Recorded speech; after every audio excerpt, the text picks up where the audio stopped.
now. Hello, everyone, and welcome back to Slasher Sunday. This is episode 4.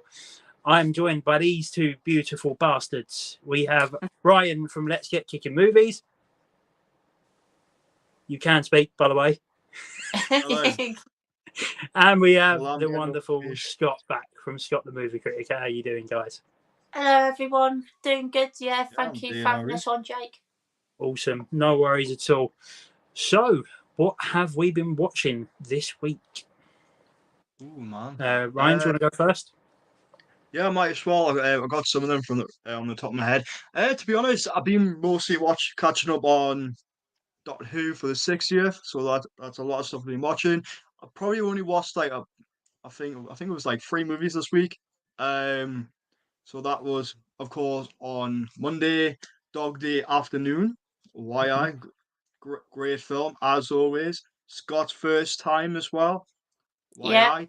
Uh, and I went to see The Thing on the big screen on Oh, Wednesday.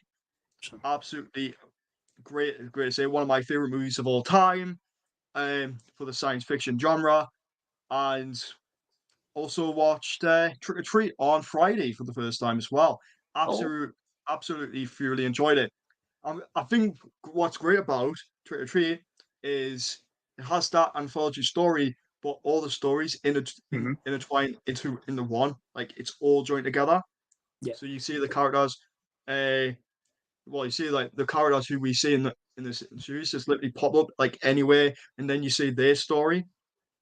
It's done brilliantly well, and but the only shame thing it is actually directed by the guy who done Godzilla King of the Monsters. Right. So oh, okay. So that was that. Yeah, so that was one, but to be honest, it's an absolute brilliant film. And Sam, the one who wears the sack on top of his head, um, wow, he is an absolute great character. Absolute great character. You just see him pop up, and then you just get to see him in his own story.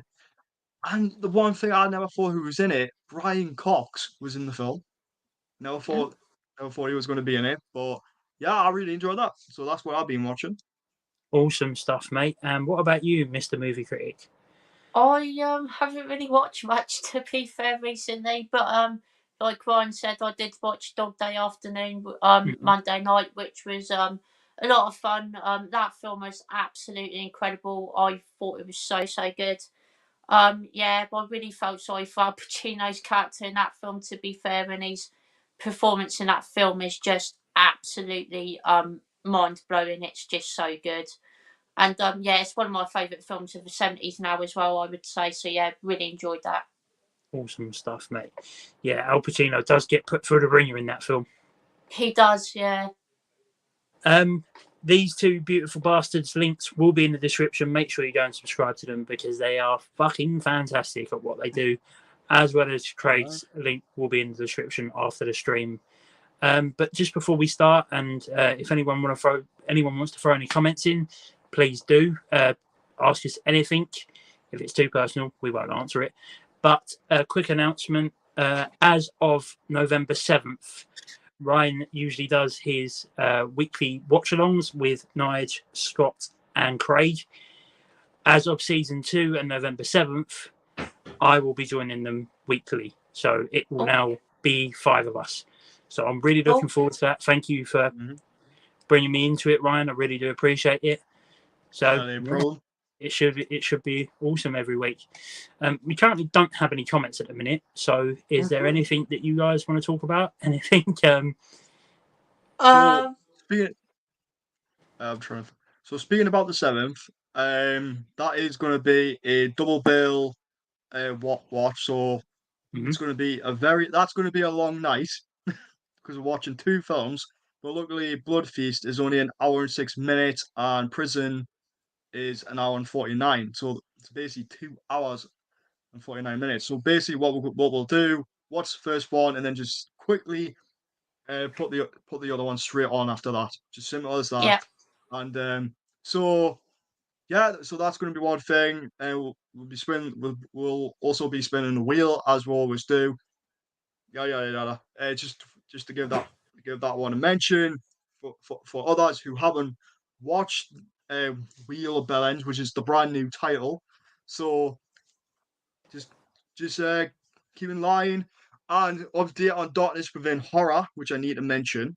Is that's going to be a live stream series where I'm going to be doing a uh, one-to-one like conversation. We're going to watch a film, and after we will go deep dive into the lore and also things that's going to be said within that horror film. Keep your eyes out. That will probably start the week after uh, Wheel of Balance begins, because I need to start getting my schedule all sorted. And then after the stream's been finished, I will be editing that down into a video as well. So you got to watch a video version, or you can watch the live version. So there you go. Awesome stuff, mate. So that's. And obviously, we do have Scott's weekly Friday live streams. He's got more guests on next week, so that's always fun to watch every single Friday. No worries at all, mate. And yeah, thank you for entertaining us every Friday. Thank you, Ryan, for entertaining us every Tuesday. No worries. Thank you all for watching. Whoever watches, it's great to have people watch your streams. It does mean a lot. It really does. Yeah, live streams are always fun to do because you get to interact with people that you don't really sort of interact with when you put videos up, because 9 times out of 10 when you upload videos, you can sometimes miss out on comments. Yeah. So that it's always nice to connect to people live. On my end of things, I will be doing a unboxing tomorrow of the new Exorcist Deluxe thingy-majiggy big ass I don't know what you called it, but the big ass collection for the new release of Exorcist 4K tomorrow, as well as what I've picked up over the past weekend. So you lot have got that to look forward to, unfortunately. So. Nah, it should be good, Jake. Thank you, mate. No worries. Plus, I was supposed to do a new episode of Hour of the Night. I never got around to doing it. So that is going to be a job. That's going to be one of my chores tomorrow to get that filmed. Then I've got to do more other stuff, which I believe it is the vinyl stuff that needs to get done. I'm going to have a busy day tomorrow, so that'll probably come out probably during this week. Just to give a little update, everyone wondering why there wasn't a video yesterday. So yeah, that's just another thing to update you guys. So yeah, that's it. Awesome stuff, and we do have some comments. So awesome. And we do have a Del Boy lurking. Oh, if I can get him in. There he is. Hello. Hello. Hello, Scott. Hello, yo. Ryan. Hello, everybody. I'm sorry, I've not been very well. I've been asleep. Yeah, I'm sure most people know that I have sleep deprivation, and after doing a 3-hour blog today, I just fell asleep. So that's my day gone.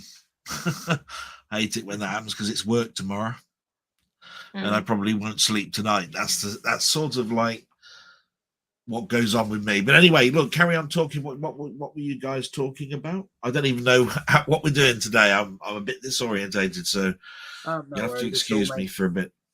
Yeah, we was just talking about what we've got coming up on everyone's channels. Okay. And we've also, I'm assuming everyone's or mostly seen that Del Boy uploaded a new blog, which was fantastic, by the way, sir. Oh, well, thank you. It took a while, I have to say, to do. Thank you very much for anybody who watches any of my content, because it really is just a blog. But I try to entertain everybody by showing the latest films that are coming out, because I buy pretty much everything. That's a bit bad, really, isn't it? I buy everything that I can't. There are worse habits to have. Because it's a diary. Because it's a diary. I mention everything that goes on in the week. So if I watch crap, I mention it. If I watch good, I mention it. If I watch your guys' stuff, I mention it. What I hope that does is promote your channels in a way. Yeah. I don't see how it can't. but that's how it works. So I've had the beauty of being able to be on Scott's last Friday. That really was the highlight of my week. I hope I mentioned that. Yeah. Because apart from passing my exam, there isn't a lot else that goes on in my life, if you see what I mean. I had a technical difficulty. I don't know if Scott's aware because I haven't spoken to Scott. I had a technical difficulty at the end of his stream where I was uploading something to Nigel and my internet went down. Oh, right. Yeah, no, Right. I didn't know about that. So I was there for 10 minutes going, why is this taking a long time to upload? And why can't I hear anything? Because I have the headset on. Right. And I looked and my internet was down. So I had to reboot. Of course, you know how long it takes to reboot. You know, you're closing every window down that you got open. Yeah. Right, you reboot, you open it all back up. And, of course, me instantly is trying to get everything back on. I'm not looking at phones. Trying to get everything back on. And I continued the upload, and then I thought to myself, well, it's been 25 minutes. They've probably finished having their chat. Don't know. I haven't got a bloody clue. Excuse my French. And I thought, well, I don't want to disturb the party, you know, because everybody was having a nice little chat. And I looked at my phone, and there was nobody saying, "Where are you? Are you coming back on?" Right. You know what I mean? I thought somebody might have said, "Oh, we've recognised someone's gone. What's going on?" Somebody, you know. So I thought, well, they can't be missing me too much. I'll let them carry on, right? And that's how that happened. That's pretty much all that happened. And this week it's just been sorting out the blog, you know, because you know on a Saturday I do my blog prep. On Sunday I do the blog. So I haven't had a chance to speak to Scott yet. So pretty much, Scott, I don't know what went on. No idea. I really loved being on your stream. Thank you, Dog Boy. That's all I can say. I hope I haven't upset anybody, because the one thing is if somebody leaves, you're in two minds. Oh, well, he buggered off, or wham. And of course, all this weekend I've been sort of like panicking a bit, because if you don't get a text message, you think to yourself, he just buggered off.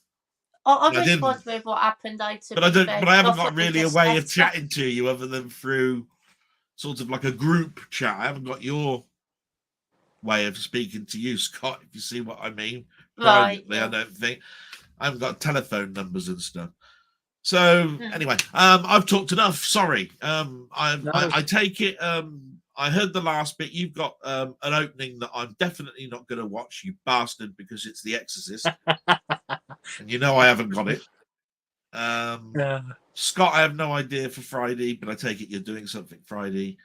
And Ryan, we've got our wheel of let's kick Ryan out the window show, haven't we? That's it. Yeah. Am I caught up? You're caught up. Plus, I mentioned. Okay. Plus, another Arrow the Night video is coming. So. Oh, smashing! Okay. We all look forward to our eardrums bleeding. But I will just. There we go. Should we get into the comments? Let's get into them. We have Arman here saying, "Hello there. How's everyone doing?" Hello, Arman. We're all doing well, thank you. Thank you very much. Yep. We also have Rob Young here saying, "Hi." Hello. Hi, Rob. What is your favourite John Carpenter movie? Oh, The Thing. There you go. Straight away. What thing? Your thing? My thing? That's such an awful joke. This thing. What thing?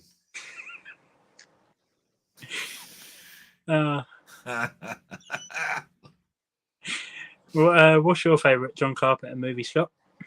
It probably is a thing as well, to be fair. I absolutely adore that film. It's just the practical effects in it are absolutely fantastic. And yeah, it's just really creepy and eerie, and it's just such a great 80s film. I absolutely love it. So yeah, it's got to be that one. Awesome stuff, mate. What about you, Craig? Yeah, thank you for saying my first name all the time, even though it says down there Delboy 3K1. Don't know how many times I've said to people, it doesn't really matter. It's my surname that I don't like being mentioned a lot. I'll tell you what, I think everybody's answer is going to be the thing. So shall I tell you what? I'll bump things up a little bit. For many years, Escape from New York was my favorite. It was my favorite score. It was my favorite film. I think it's probably because of the dystopian future. You know, I mean, basically New York is behind a great big wall. Everything looks bloody desolate. Okay. Yeah. Halloween should get a shout. I think most people will have a top three, and I think most people will say Thing is at the top, and it is for me as well. But I'm going to go against the grain, and I'm going to go back to what my original list was and say Escape from New York is at the top, because it was many years ago, but it is the Thing now, just so you know. But I'm just going Escape from New York. How's that? And awesome. I gave a reason why as well, I hope. For me, it's always been a toss-up between the original Halloween and Assault on Precinct 13. Yes. I love Assault on Precinct 13. That's a great one. Yeah. It is. I think it really... No. Believe it or not, Assault on Precinct 13 was the most used sample in Amiga cracking scenes for the first 2 years of the A500's life, which was the very beginning of when the Amiga came out. There used to be cracking scenes, you know, they used to have demos with samples and tunes and songs with spinny sort of like text and everything going around saying we've cracked this latest game and all that. I'm pretty sure if you know anything about gaming, you'll know what I'm talking about. The Amiga had a brilliant sound chip. They sampled the main theme to Assault on Precinct 13 and put it on virtually all of the demos. Oh wow! Just so that you know. Cool. Just so you know, that was part of my childhood. I was listening to that. So there's going to be no button mashing tonight, then, Delboy. No, go on. Right? Did you? Scott probably hasn't heard of this. Right. Let's have a little look. We might as well try and reenact it again. Right. So we were talking about games because of my Spider-Man game. I think that's how it cropped up, wasn't it? And I said, you know, it's a shame you guys don't know too much about retro gaming, because to me, this little thing here is sort of like my childhood, because we used to play games with a sort of a joystick with two buttons and this clicky thing here. Yeah, that's an Atari one. And most of the games were rock hard, and they were rock hard because basically they were a bit like arcade games. You know, when you put 10 pence in an arcade game, they want your money. So basically, everybody plus your mum shoots at you to kill you, or whatever it is. It's like, well, what the fuck am I supposed to do there? You know, your voice goes high like that. Anyway, I used to like those sports games like BMX Bandits or BMX Ninja or whatever it was, right? And in those games, they put this weird sort of like mechanic in, you know, like how to do the game. So in BMX Bandits, say you had to put the joystick round in a circle like this, you know, like the bike pedals, you know, and then go like this, right? We had to go around these tracks around about 50 times or something, right? And come first. So you were like this, you know, so it says ready, steady, go. Fucking Jesus Christ! Keep going! Keep going! Fucking second. Jesus. And it was like that. And there was a favourite of mine, Daley Thompson's Decathlon. That was the worst. It was called a joystick waggler for a reason, right? And it was things like the 100 meters and stuff, right? So there's little Daley Thompson. Look, and there's the player that you're playing against. Sometimes it can be your mate, right? And to speed up, it was your legs, right? Left, right, right? So your left leg, right leg. And all you do is waggle. So there it was, little bloke there with his gun. Like that. You went. Fucking 20 meters. 40. 800 seconds. Right. And then the follow-up was the 110-meter hurdles. Oh, wow. Right, and what's that one? What's that one? No word of a lie. It was like this, right? Bang. Jump. Jump. Jump. Jump. 20 meters.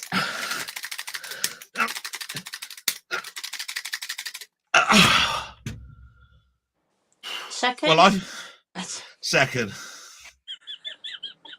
And I tell you what, then you realised it's a decathlon. Ah. And you just went, I ain't going on that anymore. You ended up throwing it against the wall. You ended up with arms like Arnold Schwarzenegger. You throw it against the wall, it comes back and it hits you in the head. Yeah. Fucking second place. So the most things that you guys do with these things, you just turn them around like this or press a button. I was there going like this. Fucking years. Damn thing. I'll tell you what, I could have generated energy for the whole of the British grid. He'd have blisters on his hands, black eyes for the amount of times that the sticks in. Yeah. But they were based on arcade machines. Some of them the games like, I think there was a game called Hypersports. There was another one called Track and Field. Yeah, which is what Rob's just said. Yeah, right. Yeah. You know, and they were there to entertain, but also, you know, to be hard. And just to show you there, it was damn hard because you ran out of energy. To be quite honest, most of the time the arcade machines would break because all that waggling. You know what I mean? The hardware's not gonna not run out. You know what I mean? If you can imagine, those arcade machines were on for 12 hours a day, and there was somebody on it every minute of the day.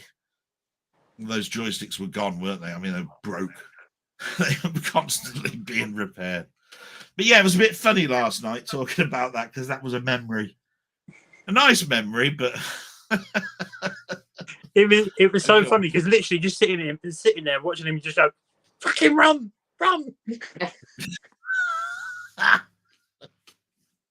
Yeah, it was quite fun.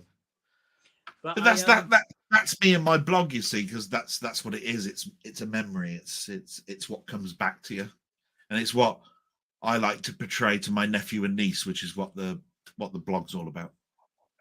You know. Awesome. But there is something I did want to talk about. I don't know if you guys have seen it. I did mention it. I think it was in either your stream spot or might have been Pete's. Right. There was a horror film coming out called Thanksgiving. Right, yeah, I remember Thanksgiving, yeah. I watched the trailer for it the other day. Mm-hmm. My God, it looks really good. Awesome. Yeah, I do want to watch it, to be fair. I've heard good things about it, to be fair. The gist that I got from the trailer was it's about this guy. He looks a bit like Guy Fawkes. Right. And he's going around this sort of like suburban town wielding an axe. And he's going to things like fun fairs and places like that, snatching people and then killing them. But it's all revolved around Thanksgiving. Oh, okay, yeah. but it actually looks really, really good. It's sort of like Halloween, but set around like Thanksgiving time. Yeah. So that should be really good. I'm not too sure when it comes out, but I think it's around this month, maybe next month. I was going to say, I think it's around about November. Oh, is it? Oh. But whether or not we'll get it in the UK is a different story because we obviously don't have Thanksgiving over here. Yeah. We are getting it over here because it's been advertised. Yeah, I thought it would happen. Yeah. But yeah, it's no, go ahead, Brian. Yeah, it's been advertised over here because I've seen the trailer when I'm at the pictures, like seeing the new horror films and stuff like that. You know what? It looks a bit decent. It's one of Eli Roth's new movies, so let's see how this is gonna go. So, for me, it looks like every other slasher film, but it just depends on how they tell the story and how different it's told. But it looks decent. I'll go see it. So see how it goes. If I enjoy it, if it's just like Halloween, I'll probably enjoy it more. But it's just got to have that right feeling at that right moment of time. So there you go. Awesome stuff. Will you guys check it out if you get a chance to? I probably will. To be fair, yeah, I do want to watch it at some point. If I think it looks pretty good, to be fair. Awesome stuff, mate. What about you, Del Boy? Yeah. Well, that's the nice thing is that I don't really put down films.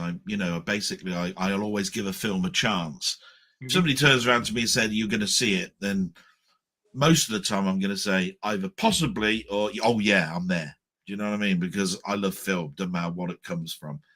And then I like to give a critique, to say yeah, it wasn't for me, or yeah, it is. And that's the nice thing. So when you go on someone like Scott's channel, or when you go on any other channel, there's so many people there chatting. They'll always bring some film that you haven't seen to the table, and you just hope to God that you'll be able to go back and write it down, because you're going to get because that's where that's how you learn about film. As far as I'm concerned, is we used to back in the day go to the pub and we'd talk about what the trailers were. Oh, we're going to go and see that next week. Yeah, going to go and see that trailer. Yeah, it looked really good, didn't it? Oh, I thought it looked wank. Oh, did you? Oh, all right. You're going to come along anyway. Oh, yeah, I'll be there. It was like that. So, yeah, I'll probably get round to watching it. I can't have you guys all turn around and say, oh, yeah, we all watched it. It was great. Did you see it now, boy? No. Because that's what usually happens. I'll be sort of out of it and going, I wish I'd have seen it now. Speaking of things that I did actually see today, I got round to watching Killers of the Flower Moon. Oh, right, okay. Well, I want to see that film. That's my next biggie. For me personally, it's sort of middle of the road when it comes to Scorsese. It's not as good as Goodfellas, but to me, it's not as bad as what was that film he done with Liam Neeson? Was it Silence? Oh, Silence, yeah. Yeah, it wasn't that lower tier. So it's just in the middle. DiCaprio and De Niro's performances both fantastic. It's a Martin Scorsese film, 3.5 hours long. So what you see is what you get with Scorsese. It does what it says on the tin. But yeah, it was really, really enjoyable. Awesome stuff, Jake. Really glad you enjoyed it. We do have. I'm just saying I'm off to say it on Tuesday because I got for an earlier time. I think I'm going that. The thing is, if you're watching a 3-hour movie, you better always go like around like 12 o'clock or something like that, because by the time you get out, if you go to a later showing, it's going to be like 8 o'clock at night. It's like, oh fuck, Yeah. So that's what. Yeah, I've got mine booked for 11 o'clock on Tuesday. Awesome stuff, mate. I hope you enjoy it. We do have Winslow here with the Winslow Wave. Hello, Good Winslow. evening, mate. I hope you're well. Hey, Winslow. He also says, watched Rob Zombie's Halloween today. Actually an interesting first hour, but the second hour resorts to typical beats of the original. What are your thoughts? I haven't seen it. Yes. Last time I watched that, I was 15. Ooh. Oh, that far back. What was that, 2 years ago? No, fuck off. No, man. It was like, it must have been like nearly 10 years ago. Something like that. And I was like, no, it wasn't 10 years ago. 5. 10 years ago was 2013, mate. Hang on, look, he's counting. It must be complex. Look, he's counting on his fingers. Do you need your toes out? Fuck you.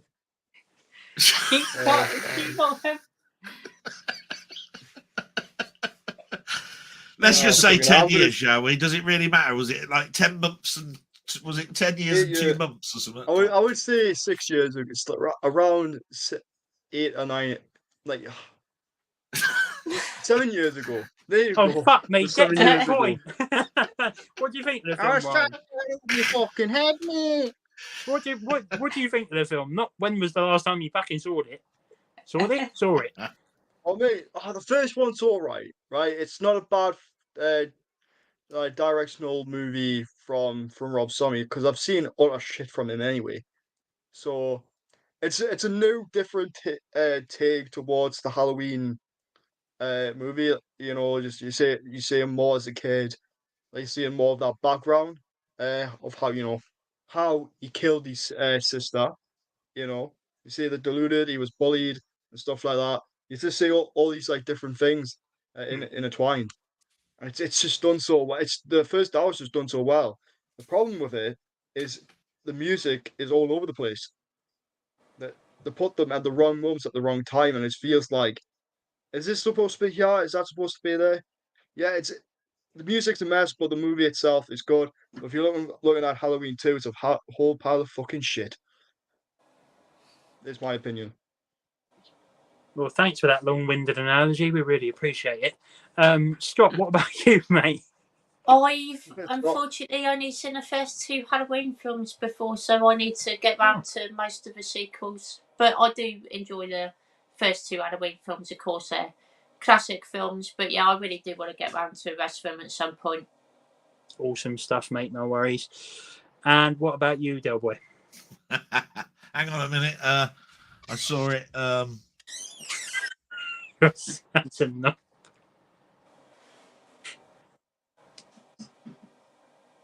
I saw it when it came out. No, so it was quite some time ago.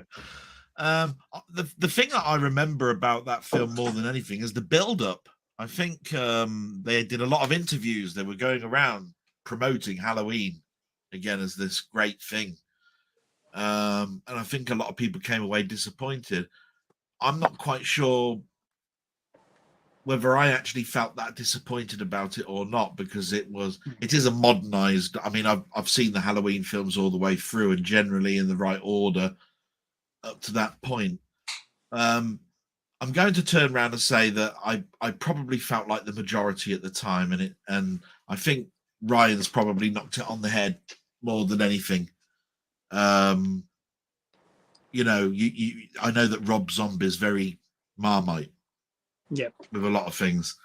If you go in with an open mind, I think you'll like any film. That particular film is a bit of a jump too far for me because I'm a bit of a purist when it comes to Halloween. But, go in and I think you'll enjoy it. But to me, it was a no, I think, back in the day. Is that all right as an answer? Because back in the day. Well, what I'm going to say is, right, anyway, for me personally, Rob Zombie's Halloween, the first one, goes a lot more brutal than the original Halloween, but doesn't quite have the same fulfillment as the original. And I think that's what sets it apart so much, because it takes sort of a different approach. And when it goes to like all the flashbacks of him as a child and how he sort of started with like killing small animals and things like that, it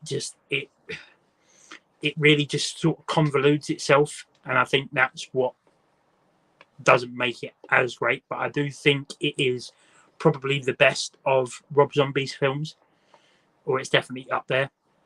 So it does have that, which I think is good. Do we know how many he's done? So I know he's done his most recent one was The Monsters. Then he done three. He done Three from Hell, House of a Thousand Corpses, Devil's Rejects, Halloween 1 and 2.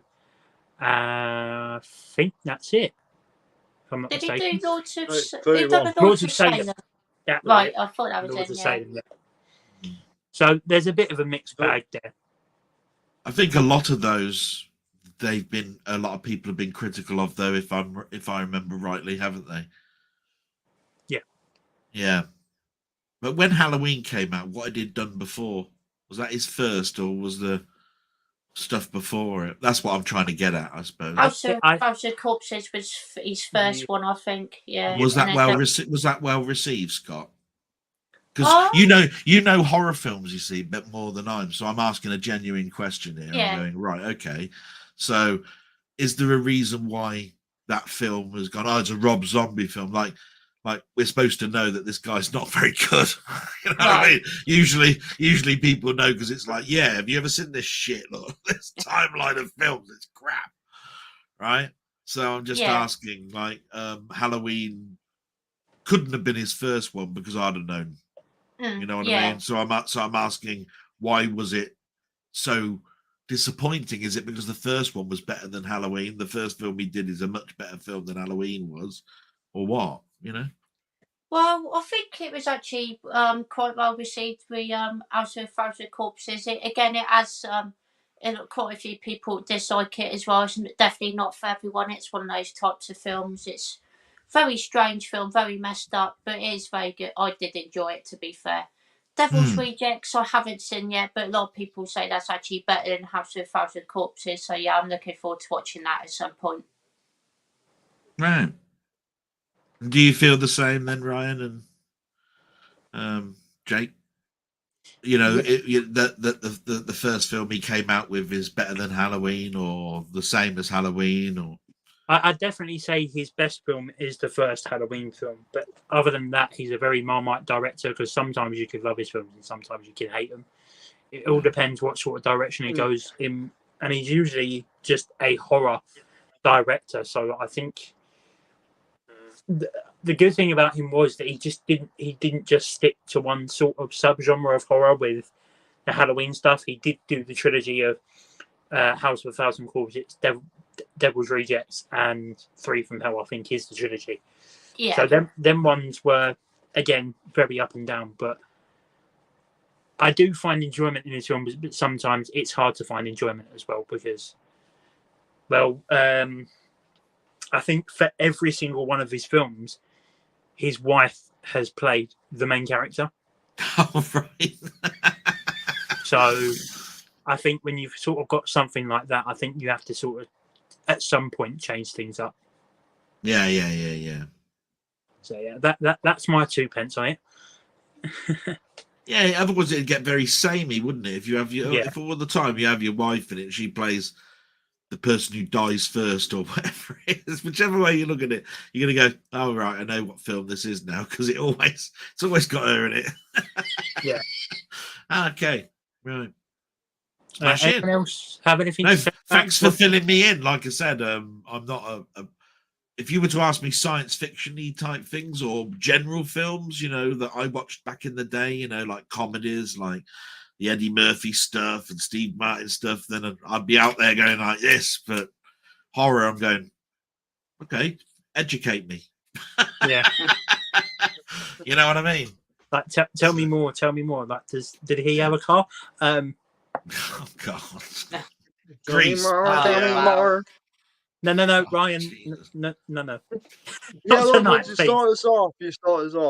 Right, I'll read the next question. We have Winslow here saying silence is great. I do agree. Yeah, especially when you're saying that to Ryan. Yeah. Oh no. Oh no.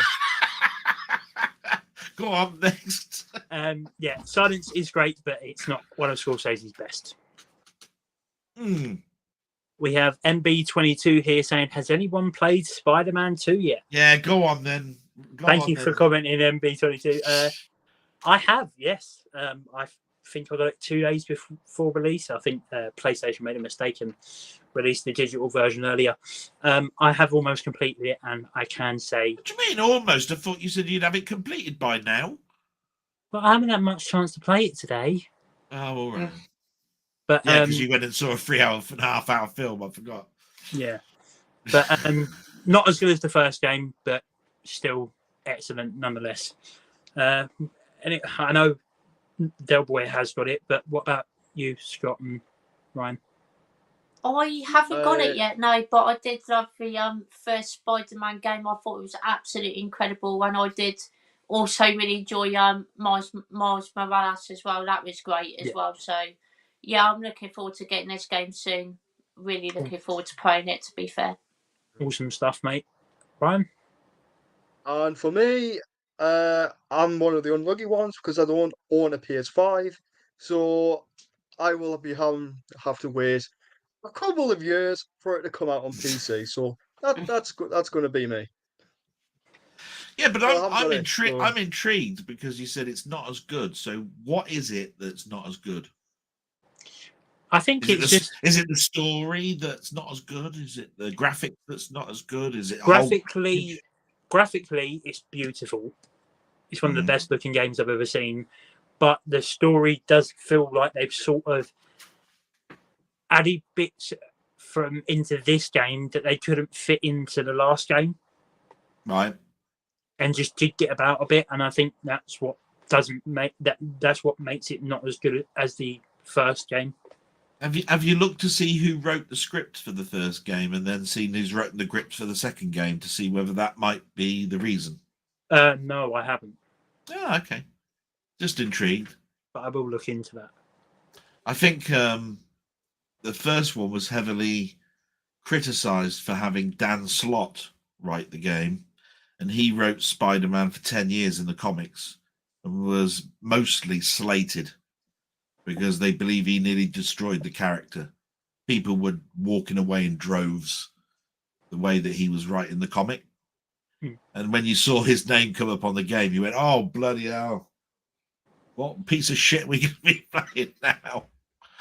But like anything, it's a collaboration, and I think he gave guides on how it should be written. He didn't actually write it. So I was just intrigued to know, if somebody always comes out with a comment, it's a bag of shit compared to the first one. I want to know, well, what makes you say that? You know what I mean? I've had a comment on my channel that said great statue because I did an unboxing, but they also turned around and said I've played about 45 minutes of it and it's the same button mashing game as the first one. Which I have to turn around and say, yeah, it is a button masher. But at the end of the day, for me, being in my 50s, I couldn't wait to get a game that looked like that and have you swinging through the New York skyline. That's what you wanted.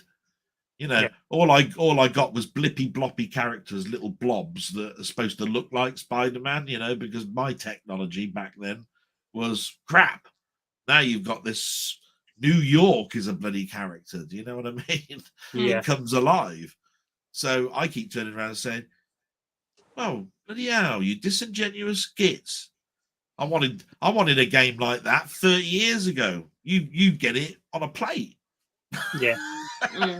Now I'm ancient. I can't keep up with the damn. I'm there going, fucking X, B, what? Square. I'm like this. Because I can't keep up.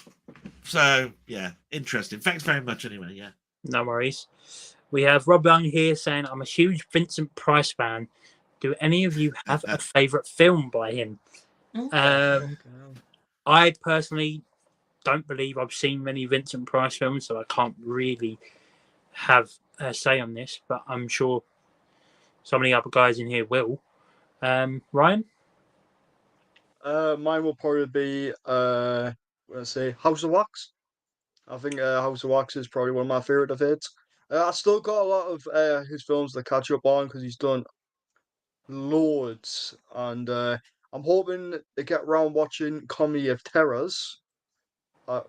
So far, so that I've got plenty. I want to get around watching Witchfinder General. That's another one, and yeah, I'm see like what other movies he's done. Oh, the the House of the Fall of the House of Usher as well. That's another one I want to see. Like the gothic Edgar Allan Poe stories that he's done. So hopefully I can catch up with them. Awesome stuff, mate. What about you, Scott? Like yourself, Jake, I haven't seen many of his films either, to be fair, but I did really enjoy Witchfinder General. I thought that was a great film. Really enjoyed that one. Awesome stuff, mate. And Del Boy. Oh, Vincent Price is one of my favourite actors. I've watched so much of his stuff, and I'm pretty sure that there's probably films that you've not even remembered that he was in. I mean, do you know what his last film was? Not off the top of my head, no. Edward Scissorhands. Oh right, yeah. He was in Edward Scissorhands, yeah. So you'd probably go, oh, why can't I remember that? It's because in his later part of his life, he was more sort of like a bit part actor that would come in to bring a bit of distinguishedness to it. If I was pushed to say what favourite film I've got of his, it's very difficult for me because I've seen a huge amount. There's House of Wax, there's The Fly. I've always said Theatre of Blood. I know Nigel doesn't like that film. That's fine.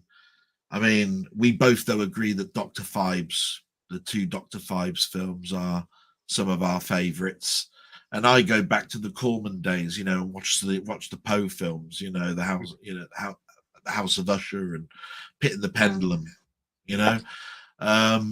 He's got one of those voices that just basically you've got a presence, and he's got one of those faces as well. It's quite long.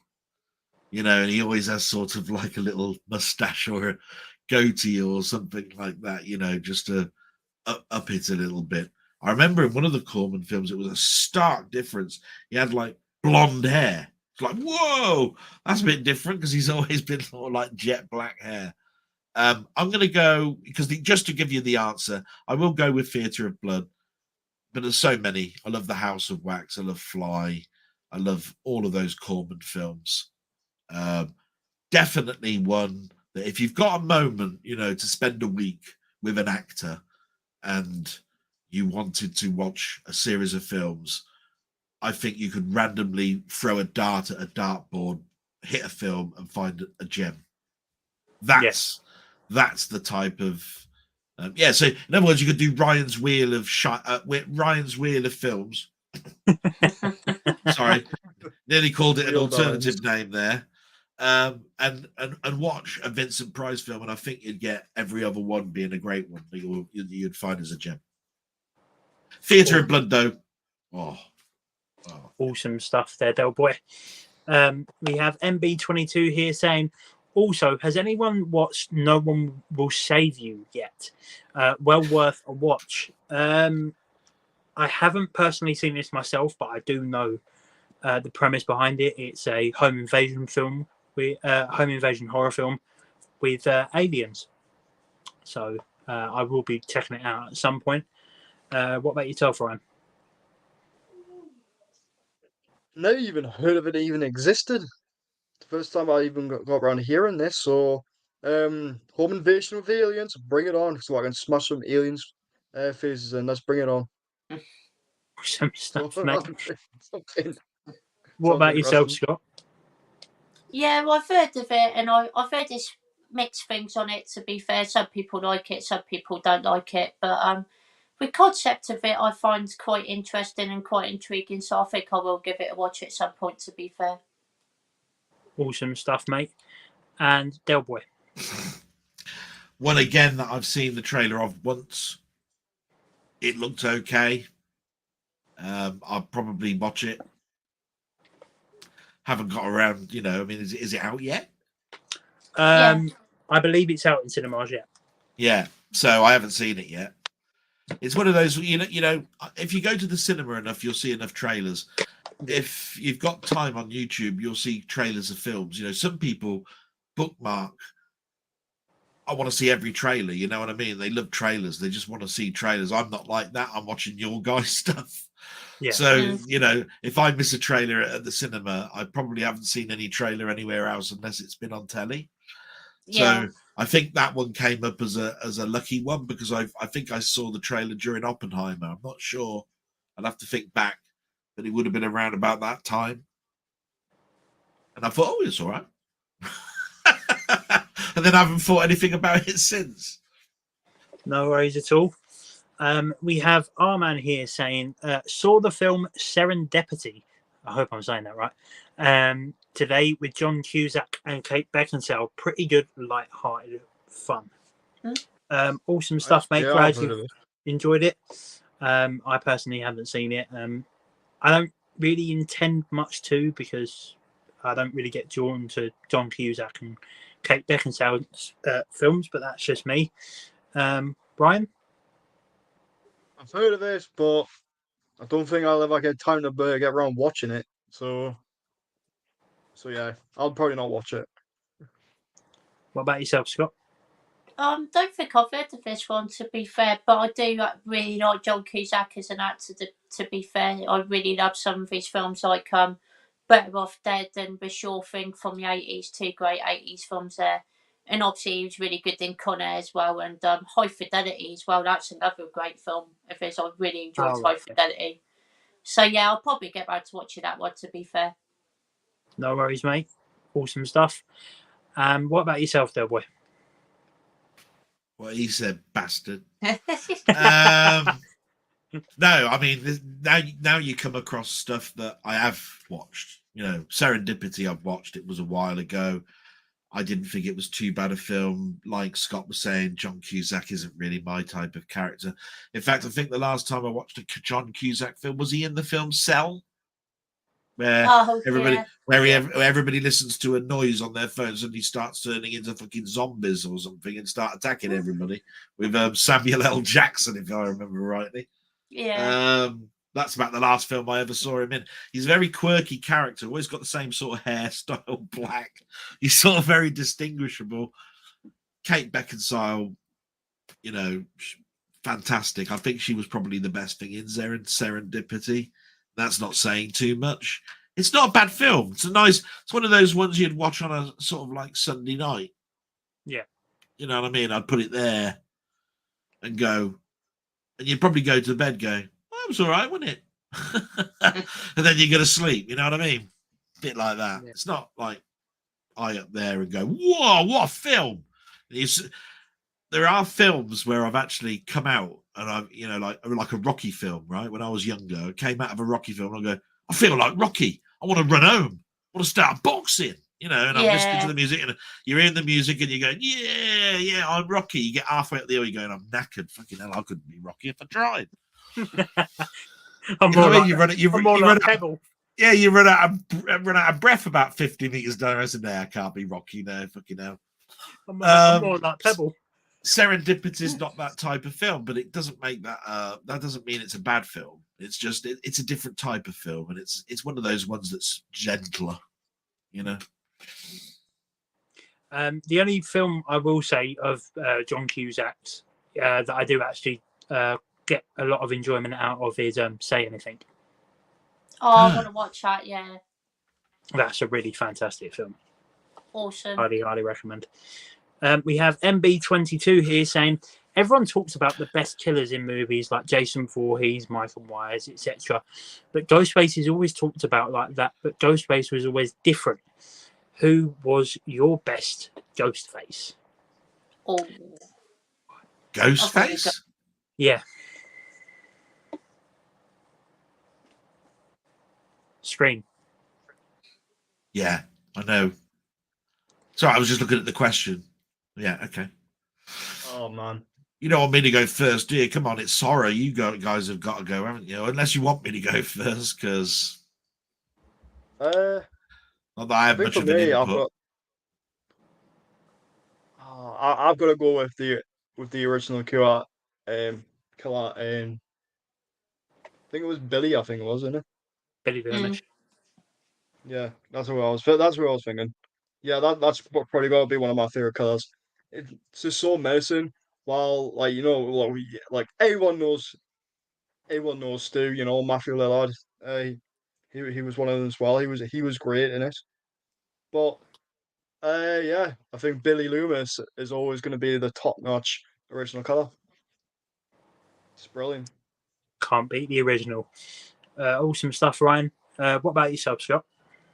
Yeah, it's also got to be original for me as well. I feel like most people would probably say that, but you just can't capture the magic at the original Billy Loomis and Stu McElroy. They were just fantastic in every way, and the performances that they gave were just incredible.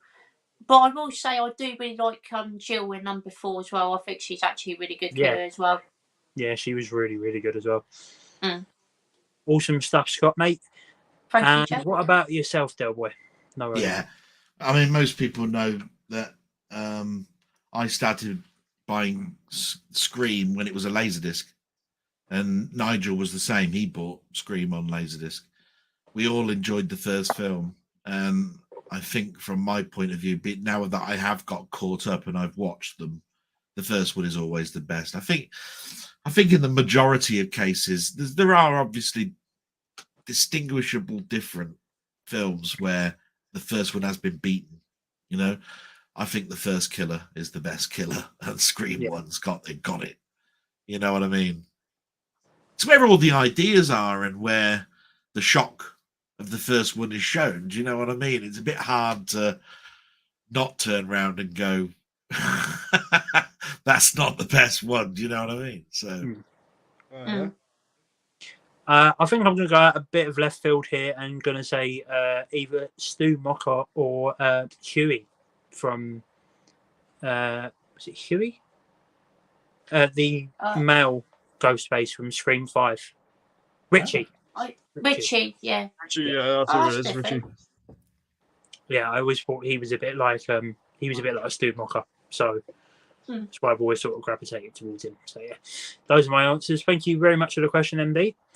We have our man here saying Friday the 13th, favorite Friday the 13th, got to be part 3 for me. In 3D. Ooh. Right. All right. Okay.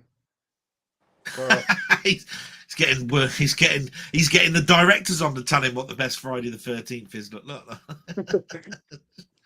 Ryan, since you've decided to take a phone call during the stream, what's your favourite Friday the 13th film? Mine is definitely gonna be. It's gonna be number 2. It's introduction of, Sackhead Jason. Probably like different set in a different location.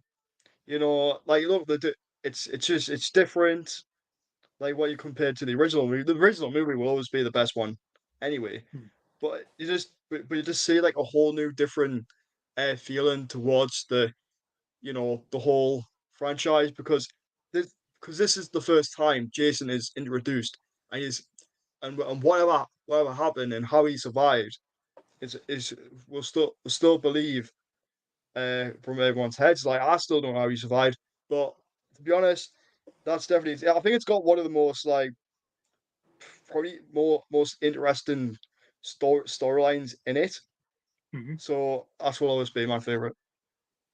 Awesome stuff, mate. What about yourself, Scott?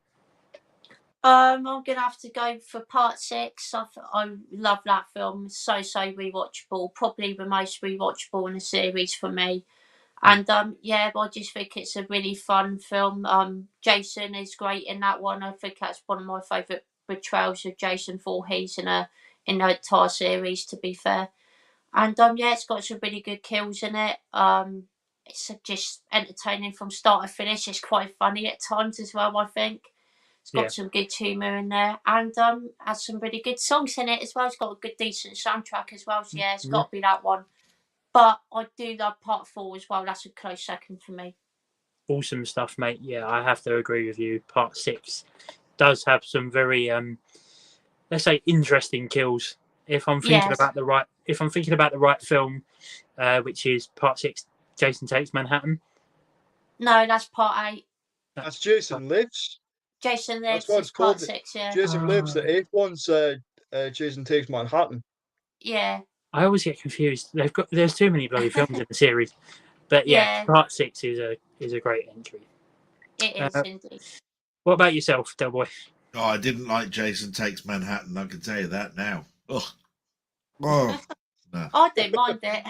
That's one of the best kills when they're standing on top of the roof and he punches the guy's head clean off. I agree. I was back in the day when that was on VHS, going into a video store and renting that out, and I can see the cover now, and I can see my hand picking it up, going, Friday the 13th, Jason, 8, bloody hell, have we seen 8 now? Well, all right, and taking it and then putting it in the tape player, and then putting it on and going, what is this shit? Like this, what? This is awful. Fucking hell! End it now! Pins of light, pins of light. I was like this.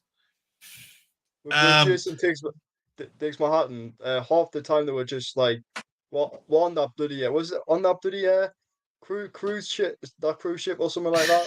I think it was like some kind of parties like going on it or something. This is where I wish. This is where I wish Nigel was here, because I mean, he'd have such entertaining stories to tell you about Friday the 13th. With me, Friday the 13th is a very personal thing, because I just remember watching them as the very first videos that came out. You know, I was back in the day when it was still Betamax and VHS, and they were battling it out, and we were talking about which had the best picture quality. You know, let alone what medium to rent it on and which has got the best scenes in, because even back then there was cut scenes that would only be on the Betamax version, believe it or not. So to me, the simple answer is that I really got great enjoyment out of the first 4 Friday the 13th. So I had them on Laserdisc. From 5th onwards, it gets a bit like this with me. When it gets to 8, it's like, fuck off. I'm a bit like that, you know what I mean? And I have watched Freddy versus Jason, and I've just gone sort of the same. And I think we've got a surprise from Nigel possibly this week about Friday the 13th. I'm not sure. But I will say, I'm going to end it by saying my experience of Friday the 13th is strong up to around about 5. And 1 and 2 would be my cherished ones out of those. Is that all right? Awesome. I'm not up with you guys with horrors, remember? So, I'm personally going to go with Part 2 as my favourite of the Friday the 13th films. First time we're properly introduced to Jason, and I believe from there on we get a horror icon for life. So Part 2 will always be the most cherished one for me. But thank you, Arman, for that comment. We have MB22 here with a comment for Scott saying, hey, Scott, a few months ago, I think you blocked me on your stream by mistake. I still watch your streams and like the content, but can't comment anymore. Still looking forward to Friday night streams. I didn't even notice that, to be fair. I'll have to take you off the stream, but I don't block anyone unless I know it's a troll, so I wouldn't have blocked you. It must have been someone else, but I'm not sure who, to be honest. I think that's a good topic, really, because I think what happens is that even the owner of the stream doesn't even know, because sometimes you have a little couple of admins that kick about, and those admins can get a little bit trigger happy. Yeah, they can, Right. And depending on who you choose as well, those people, admins, can go away. And then you forget about it. Weeks go by, and if somebody doesn't mention it or can get a word in edgeways to tell you, it's difficult if you're blocked. How do you tell anybody? Say, can somebody please tell? Somebody please tell someone that nobody can see me. You get really frustrated. So that's really good that I think you'll look into that, Scott, because you know. Yeah, thank you for letting me know, mate, because I honestly really didn't know. So yeah, thank you for letting me know. I'll sort that out for Friday. Awesome stuff, mate. We also have MB22 here saying 1408 was with John Cusack was pretty good as well. I remember seeing I want to watch that one. Yeah, that's a really good horror film, mate.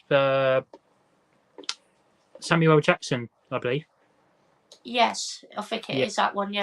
Joined again. Yeah. They were in Cell, you see. Yeah.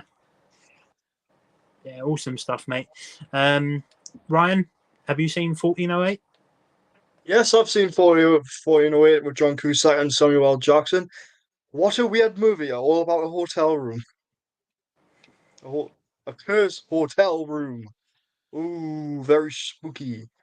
Where anything that happens in the room could be a variable in your life.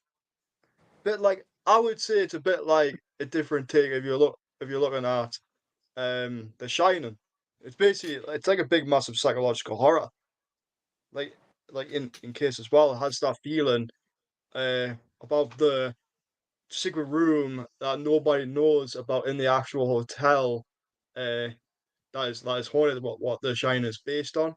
So I think Stephen King used that take of that hidden room because people were, you know, we're finding out that people are actually winding up dead inside the real room. So brilliant basis turning a haunted room that's hidden away, nobody can find it anymore, to make it into a really interesting horror story. Or Stephen King. Awesome stuff, mate. I know you said you wanted to see it, Scott. Yeah, I would want to watch that, to be fair. I've heard it's going to be pretty good. Awesome stuff, mate. And what about yourself, Delboy? Yeah, as I said, I've seen that one. Yeah, I thought it was all right. I thought it was quite good.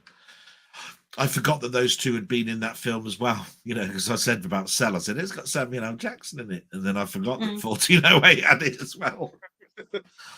You know what I mean? So, yeah. Awesome, mate. We have also MB22 here saying, talking about Rocky, I'm looking forward to the Sly documentary on Netflix. I didn't even know that he was making one. I didn't know, to be fair. I should know that, really, but I didn't know. So I thought the last I heard about what the next thing about Sly was they were going to do sort of like a Kardashians thing, weren't they, with his daughters? Yeah. Right. I don't know. I don't know about the Sly documentary. That'd be interesting. Especially when keeping up with the Rockies. Yeah, I mean, yeah, something like keeping up with the Rockies. Yeah, especially when you consider that through, I think the majority of our lives, there's been a Sylvester Stallone film in there somewhere. For me, it goes back as far as Rocky, and I mean, I've seen some of the other ones like. What's that one with Rutger Hauer? He was in Nighthawks, is it? Yeah. I mean, my stuff goes that far back, and then I've watched him through Rambos and Cliffhangers and comedies like Stop or My Mom Will Shoot. What a bag of shit that was, and so forth and so forth. So yeah, it'd be really nice to see a documentary, because my interpretation of Stallone has always been through the media. Like what's happening in the divorce of him and Bridget, all of that sort of stuff. So be interesting, won't it? Yeah, absolutely. We have Rob Young here saying, what's the most cherished film related item you have? Hey, I tell you what, we revised about this one, Jake, last night, didn't we? So yeah. You lead on. For me personally, I won't ruin what the edition is I have of the film, because that will be in tomorrow's video. But it is my copy of Goodfellas, as that is my favourite film of all time. So it has always been my most cherished item in my collection. What about yourself, Ryan? Mine will be my Dog Soldier's Second Sight edition, because it's one of my favourite werewolf movies of all time. And I just have so much relation towards it. Scott Pertwee's character, and how he and how how interesting and how brilliant he is Hmm. in it as well, because it's so astonishing. And I've got to say the werewolf designs are perfectly well done. For this was a low budget movie as well, and it's I just love the designs. It just looks so realistic. Mm-hmm. But like the first time I was going to watch, when I watched it, I thought, oh god, I'm thinking I'm not going to enjoy this. But I really enjoyed it, like every single minute of it. And then, because like speaking of which, the second sight, the movie itself, took a very long time to get released, actually on Blu-ray as well. I know, Shout Factory did try to do that restoration before, but it didn't come out quite right. But just gotta give credit to Second Sight. Amazing restoration job, plenty of special features, new documentaries about them filming that. Absolutely incredible. So that's my charge item. Well, just before Scott puts up his answer, do you want to bring the question up? Because I think we've read it wrong.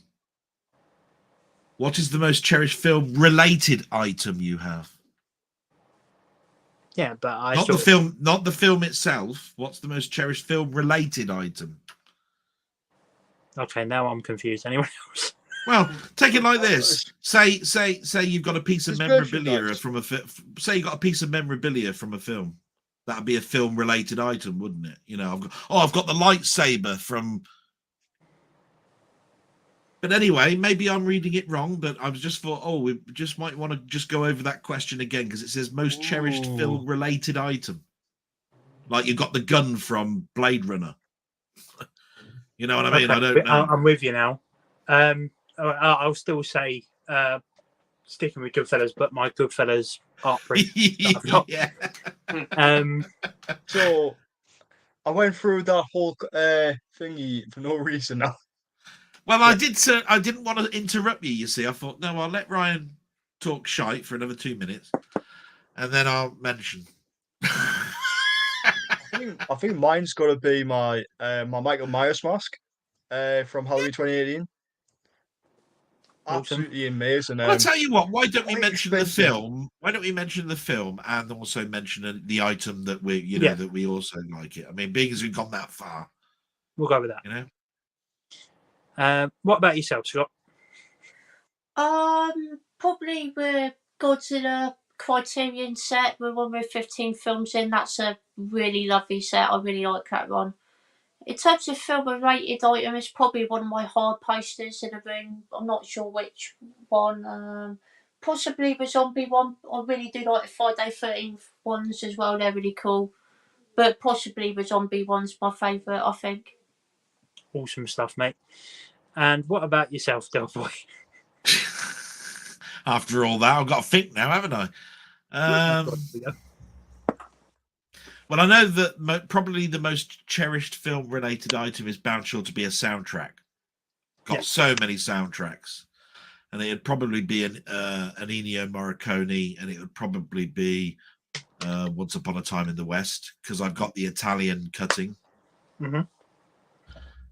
When it comes to most cherished film, though, well, we were talking yesterday, weren't we, about that edition of Blade Runner I've got that's worth £399 according to eBay. All of you guys were saying, sell it. And I was going, oh no, I can't sell it. So it's bound short. I've got more copies of Blade Runner and The Thing than anything else. I must have like 15 bloody copies of them, right? Which probably goes to show you just how much of a collector I am, because it's like, oh, another version of The Thing. I like that, just because it's got a different cover on it. So I'll go with one of my Blade Runner films as one of the films that I'd rush in to get out of a burning building in case it was on fire, and I'd pick up that soundtrack at the same time, and then kick the cat out of the room, and hopefully I've saved the cat as well. So there you go. How's that? Just seen out the corner of my eye, because I do have the stream on at the same time, so I do see the new comments coming through at the bottom. You was right, Del Boy. Robert said, no, you're right, Del Boy. I meant non-DVD Blu-ray autographs, etc. type thing. Yeah. Thank you for that, Rob. We have MB22 here saying, also, Billy Loomis was considered the first Ghostface, but was he? There was 2 of them in the first screen, big spanner in the works. So yeah, there was Billy Loomis and Stu Mocker who kicked off the original craze. So yeah, that is one thing certainly to take into consideration. I agree. Yeah, absolutely. Ooh. Yeah, what do you think about this, Ryan?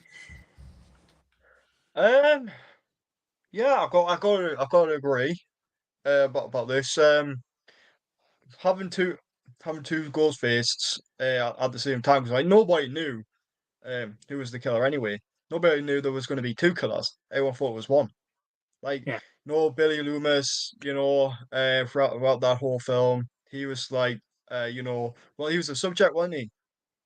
Yeah. Like, because he was like, because people were saying like he's a part of the whole like murders, like what happened in Woodsboro, and well, yeah, but then what was really shocking is finding out Stu was one of the killers. Nobody knew that because everyone thought he was the big massive film now, wasn't he?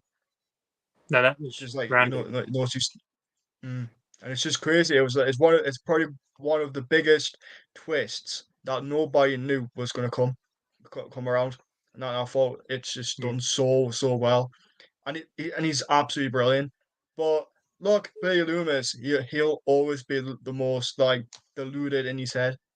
You just say it. So I'll still probably class Billy Loomis as the first Ghostface.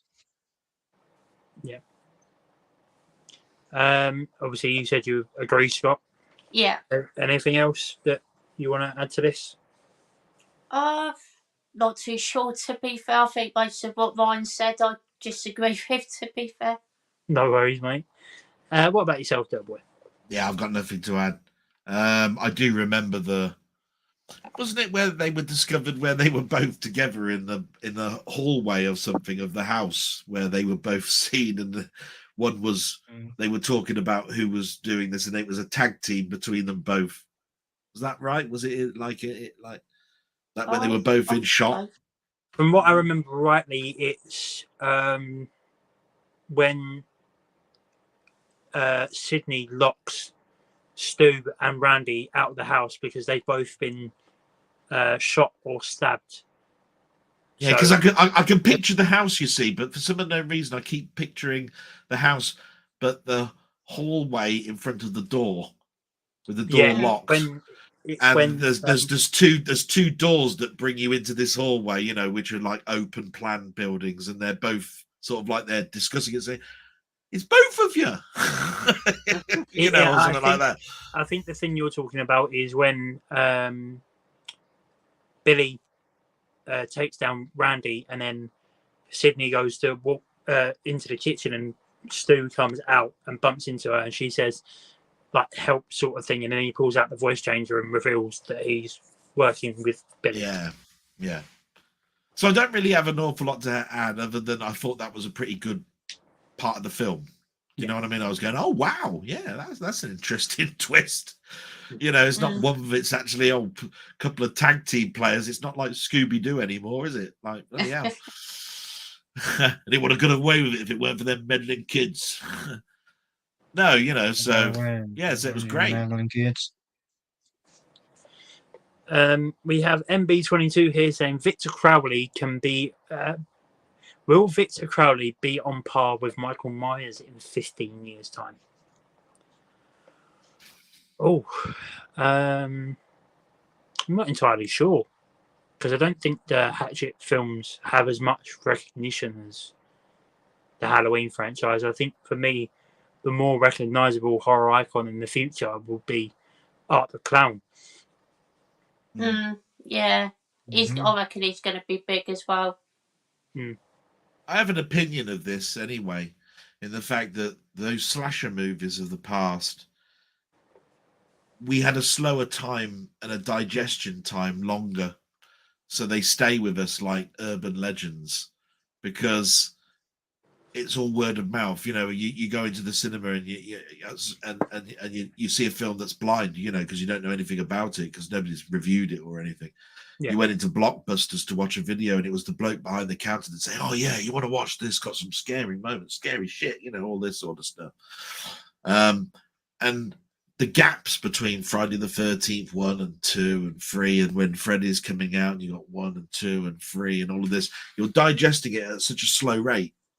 Now it's like instant, and you don't really get the same depth of feeling about the characters, whether they die or not, because you're not given enough time to really digest them. Scream was probably the last time where I felt anything for a character.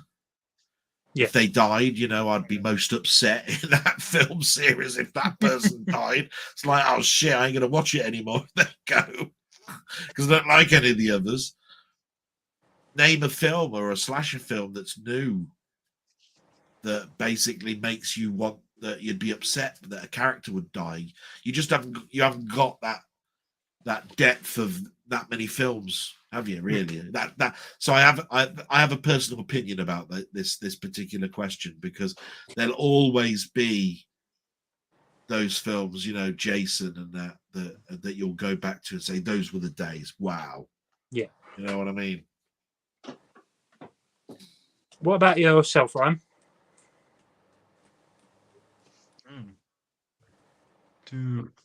About the whole Victor Crowley, in my opinion, he'll always not have much recognition, but he's one hell of a good character. Mm-hmm. And I don't know why Victor Crowley hasn't got this recognition, because he's a very good, interesting story to tell. The first Hatchet movie, you hear about his backstory. It's probably one of the most insane things you will hear. And just seeing the whole look of him, I was like, and this is Kane Hodder, my friend. Kane fucking Hodder doing his fucking job. And this killer himself literally needs more fucking recognition. But look, Jason Voorhees, right? He will always have more recognition. He's one of the most popular characters in slasher history, right? But in my opinion, we need more brand new, slasher icons. We've got Art the Clown at the minute. Victor Crowley should have been one. We've got Megan now, so Megan's going to be one of these big new icons to replace Chucky finally. So that's another big one for history.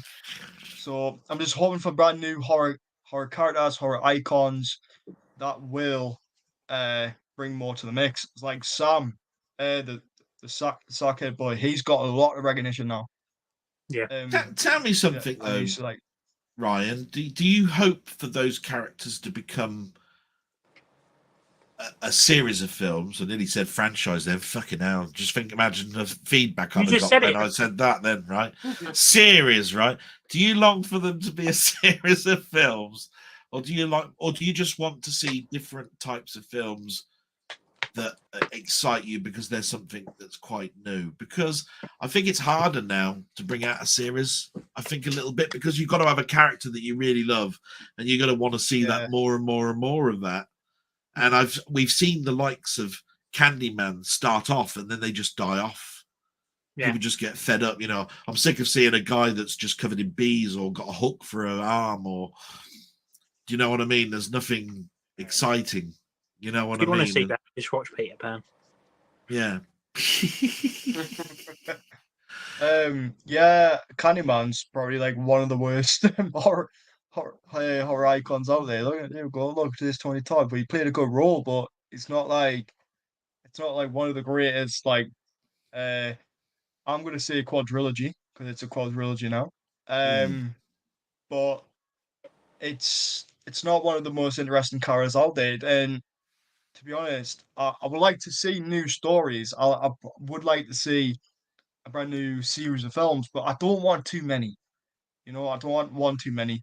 I think at least 3 to 4 movies, finish off with a good ending, and just leave it there. Yeah. Because I just think it's a right amount of films.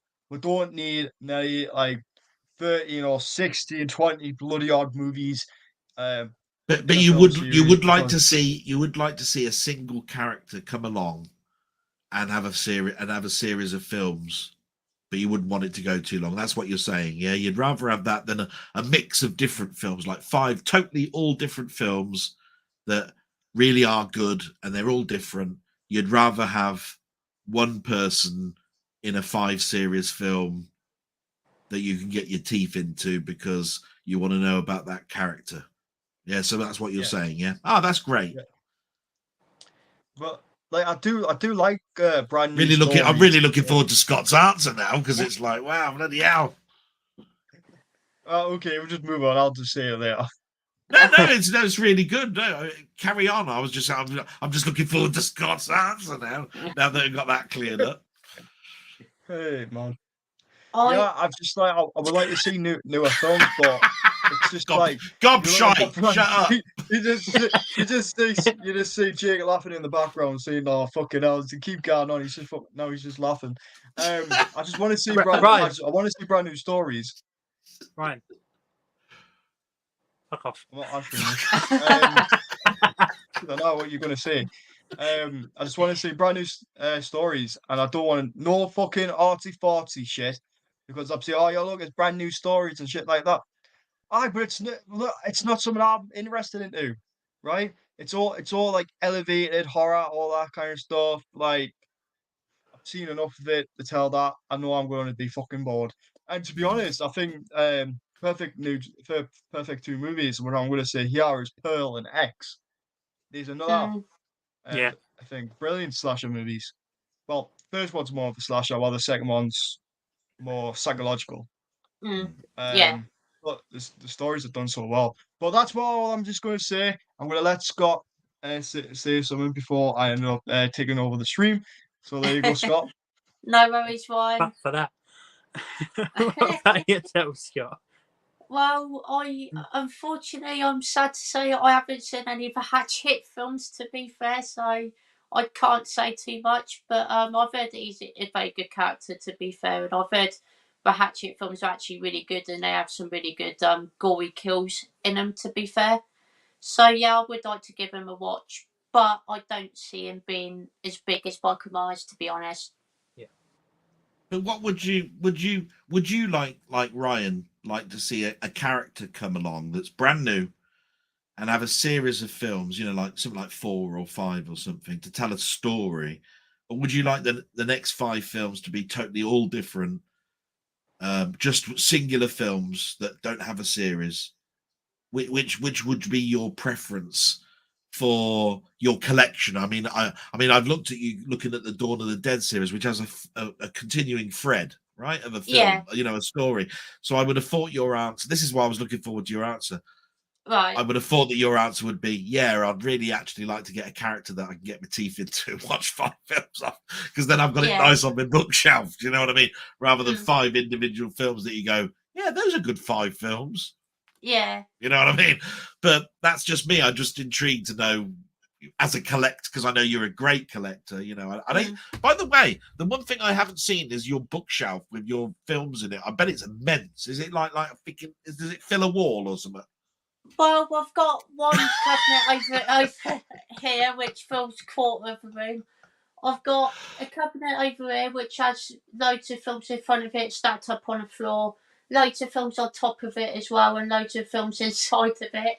And I've got some of my dad's one filled up upstairs as well. So yeah, I've got quite a bit. You see, because all I ever see is the posters and you and that sofa, right? And I'm going, where does he put all this stuff? Because most other people have done some sort of, well, you see my mess now. Yeah. Right. It's just that I've got very little choice because this is all I've got. Yeah. Right. I mean, I moved a 3-bedroom house into three bedroom house into 1 room doesn't go. Right. It's as simple as that. Right. But it's just interesting because when I see Nigel, all I see is that poster and his sort of like where he sits, and with you it's the sofa with the zombie poster and with so I'm just going, it's funny how all these other people that come on, they've all got bookshelves like Andy. You know, if you've seen Andy's, it's like, whoa, what the fuck stuff he's got behind him there. And you're just going, is that serious? Is that what he's got? Jesus. So I just wanted to know what in my head, I wanted to know what it looked like. Yeah, no, it's a bit messy, to be fair. It doesn't look the tidiest, but yeah, I suppose it is what it is. It's messy. Look at this shit behind me.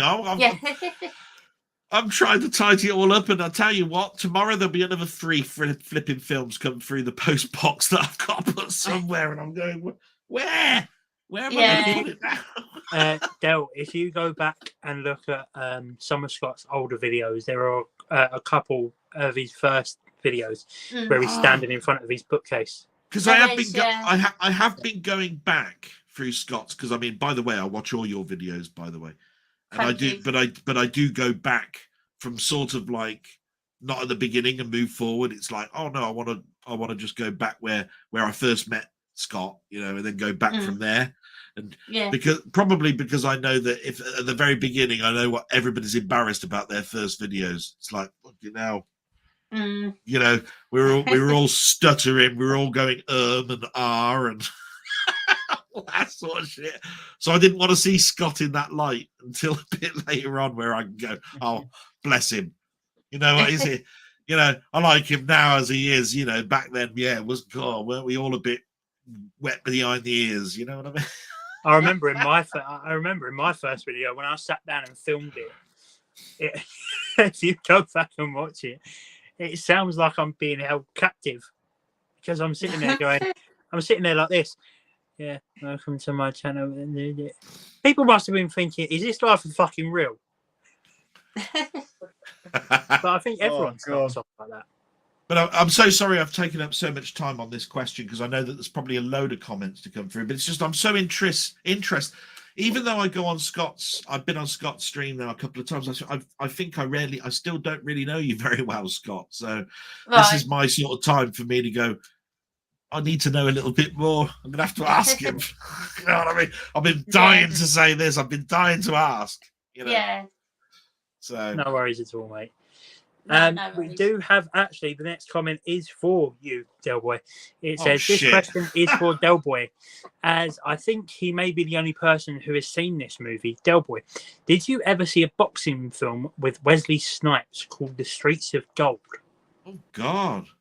No. I've seen that one. That's good. Bloody Scott's seen it, look, the bastard. It is actually a really good film, to be fair. I really enjoyed that one. How long ago back then is that, Scott? Is it still 2000s, or is it a late 90s film, or what? I want to say it was late 80s. I'm pretty late sure. 80s? I think so, yeah. So is he on the street? Is he on the streets then, or is it a Street Fighter-y type thing, or is it an actual Rocky going into the ring and beating up people? Is it a street? No, it is boxing in the ring, but it has a different sort of feel to Rocky, I would say. But yeah, it is in a boxing ring, yeah. Awesome. Oh, I was getting so excited then, because somebody said I've got a question for Del Boy. It's like, what? The first one? Jesus, yeah. And then it's one I can't answer, and Scott can. Now. What about yourself, Ryan? Have you seen this? Ryan. I haven't seen it. Thanks for that. Ryan, can we have more of those questions? Can we have more of those questions, please? Ryan, have you seen it? No. No. Next up, we have our man here saying, has everyone seen The Third Man with Joseph Cotton and Orson Welles? Absolutely stunning cinematography. Film noir at its best. Yes, I have. I'm not much of a film noir fan myself, but I'm going to let Ryan go because he is our film historian type person. But yes, I have seen that, and it was a long time ago. Like Citizen Kane, learning films. You know what I mean. So, Third Man is directed by Carl Reed. Came out, I think, was in the 40s. If I'm correct. That's one I always want to watch. I've got the DVD in there. I haven't even got around watching it yet, but it's something I do want to watch. It's been on from my radar for a long time, so definitely need to check that out. And Scott, I haven't seen it, no, but I heard great things about it. I've been meaning to watch it for quite a while, to be fair, so yeah, I will get around to watching that one. Awesome stuff, mate. And Delboy. Well, no, I was actually interested in what Ryan was going to say. So, what would make people want to go and see, what's it called, The Third Man, is it? Over Citizen Kane, then? Because the films are in that genre, you know, the 30s and 40s, and Citizen Kane was like hitting the ground running, you know, what would make you want to go and see The Third Man? What was it? Was it the year it came out and there was nothing quite like it? What was the reason? Do you know? Well, that's a question. Not. Well, the third, Ryan, are you still with us here? What? Are you still with us?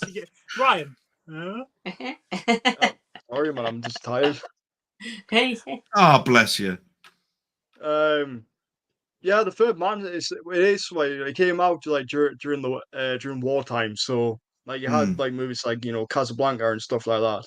So Third Man's like it's more like an interesting take into the thriller genre. That's what it is. It's like a film noir kind of movie.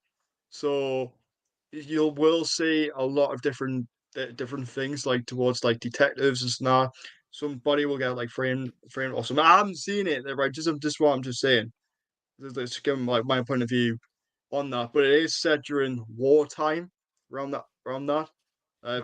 You have like like Germans and all. But this film was set in the set in the US as well. So you see, I think the film itself would have been set during the 30s, which I would say because that's where you normally see that film noir kind of thing, that storyline that you would say.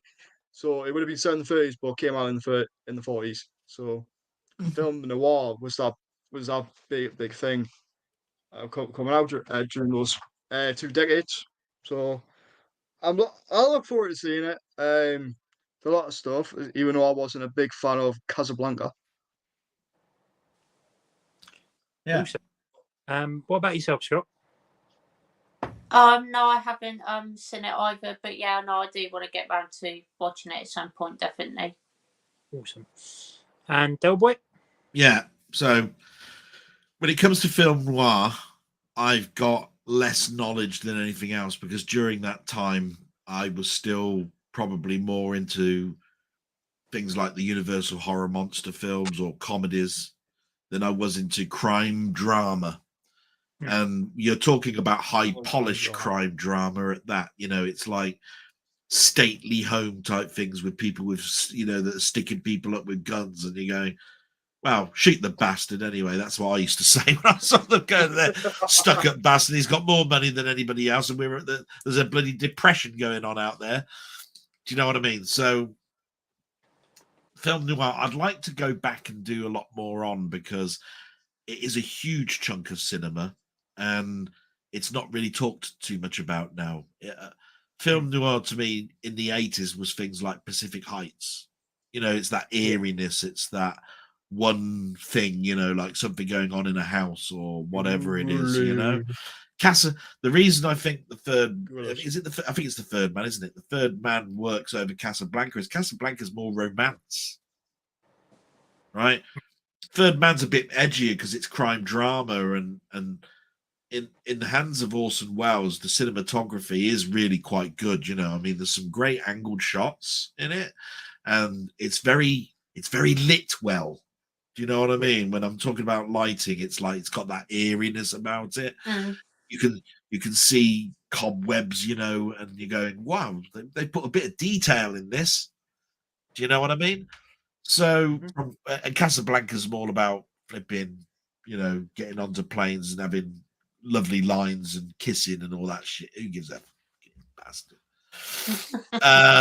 So yeah, that's my answer. Really, that it's a good film. I haven't seen it in a long time. I'm looking forward to going back to that genre. I think it's not talked about too much anymore. I think it probably got talked about to death, and that's why people went off on it. But I do see niches of that type of film in modern films. You see what I mean? They're starting to come back, and you can see bits and bobs and go, wow, that really does look like this. Do you know what I mean? But in colour. Yeah. You know what I mean? So, yeah. Awesome stuff, mate. We have MB22 here saying slide documentary coming 3rd of November on Netflix. Trailer looks really good on YouTube. I'm looking awesome forward stuff, to that, mate. I'll check out the trailer on YouTube after the stream. I'm sure the rest of the guys here will as well. Yeah. So thank you for that. We have Arman here saying favorite childhood TV series. Oh, for God's sake! Has anybody seen my blog today? Yes, we have. Gold. I spent 5 minutes answering that question. I'll tell you what, I won't do the same here.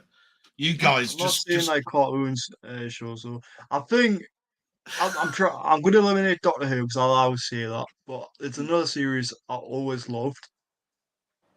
And what was it again? Fuck's sake! I absolutely loved. I think it was My Parents Are Aliens. I thought that was an absolute banging. I used to love that as a kid. Banging series. You know, basically aliens just adopting a couple of kids, and they just literally get up to all sorts. Absolutely hilarious. Triple Vision as well. That's another childhood of mine. Yeah. It's just there's some great shows. So to you. The Chuckle Brothers. To you.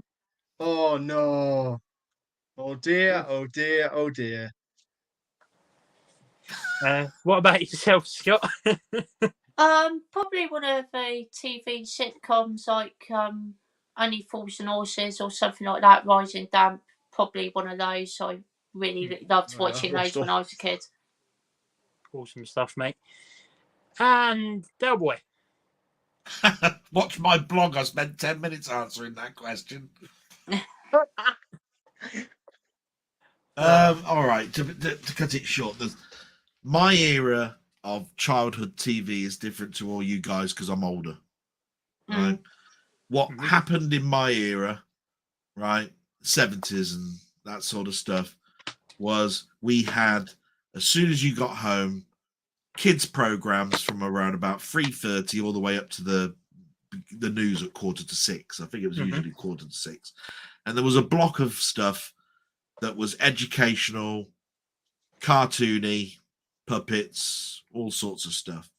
On top of that, there was a dinner time section that was around about 1 o'clock, and they showed really early kids stuff like Bagpuss, Chigley, Trumpton, all sorts of stuff, clangers,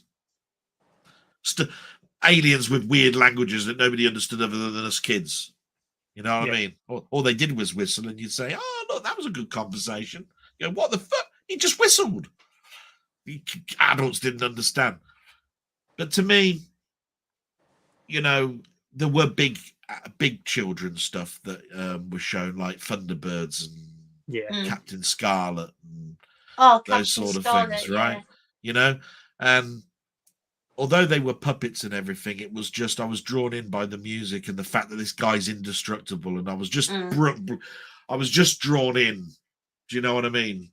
When it comes to Only Fools and Horses, like Scott said, I count that sort of like as my comedy bit. You know, I've got a comedy section and wouldn't class that as children's. Children's to me was Blue Peter, Grange Hill. You know, for you, the guys, it might have been Biker Grove. I don't know, Press Gang, something like that. I have no idea. Biker Grove. Yeah, Biker Grove. So my childhood is, I think, my childhood, I think, is the best. Yeah, I looked at your stuff and went, I'm glad I'm not a child anymore in that load of shit. Right, because I thought my shit was better. You know, so I'm going to go with the Jerry. Anything from Jerry Anderson. As a simple answer. How's that? For me, it was always a toss-up between three. It was always a toss-up between Batman, the original animated series. Yeah. Power Rangers. Oh, for God's sake, man! Muffin Power Rangers. Was it your fault that we've got that shite? Probably. I love Power Rangers, mate. I used to watch that a lot. And Horrid Henry. Horrid Henry. Horrid Henry. Oh God, I used to watch that all the time. I didn't even know how it's still on the telly. You see, you missed the magic of Wurzel Gummidge. Do you see what I mean? You got Horrid Henry, and there's Wurzel Gummidge, and I know which one I'm gonna watch. You're gonna watch the one that fucking Horrid Henry. I tell you. You're gonna watch a TV series you're gonna watch a TV series about an old man standing in a field that looks like he's just been dragged. Yeah, and I'm happy to put my hands up and go. Yeah, I love Wurzel Gummidge. It's like I've seen like some of the classic stuff. Right, I'm glad I grew up with Wurzel Gummidge as well, because of John Pertwee, because he was in like Doctor Who and that. So I grew up with him as well, but in a different way, because I used to have all the DVDs. No, like Only Fools and Horses was there with us, on the buses as well, all that kind of stuff. There's a lot of stuff I grew up with. I never watched MASH. Great question. Thanks very much for that one, by the way. Yeah, thank you very much. We're going to go for about another 15-20 minutes, so get your comments in now, guys.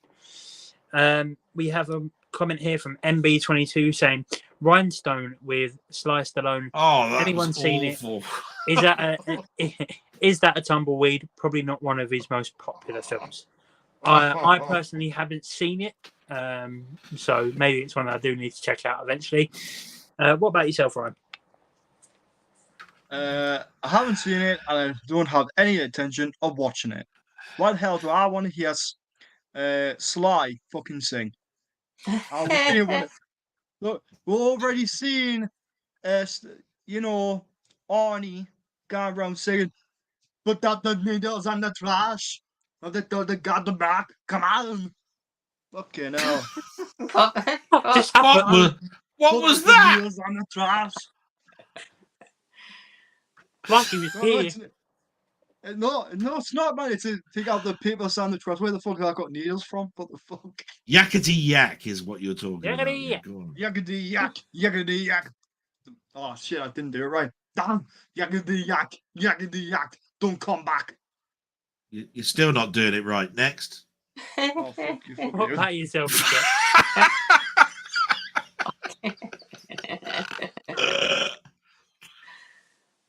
What about yourself, Scott? But what was the question again? Rhinestone. Rhinestone with Sly Stallone in it. I haven't seen it before, but yeah, I have heard Sylvester Stallone sing before in Paradise Alley. He sings the song at the end and the beginning, and it's absolutely fucking awful. It is so bad. And the film itself is also shit, so yay! Shite!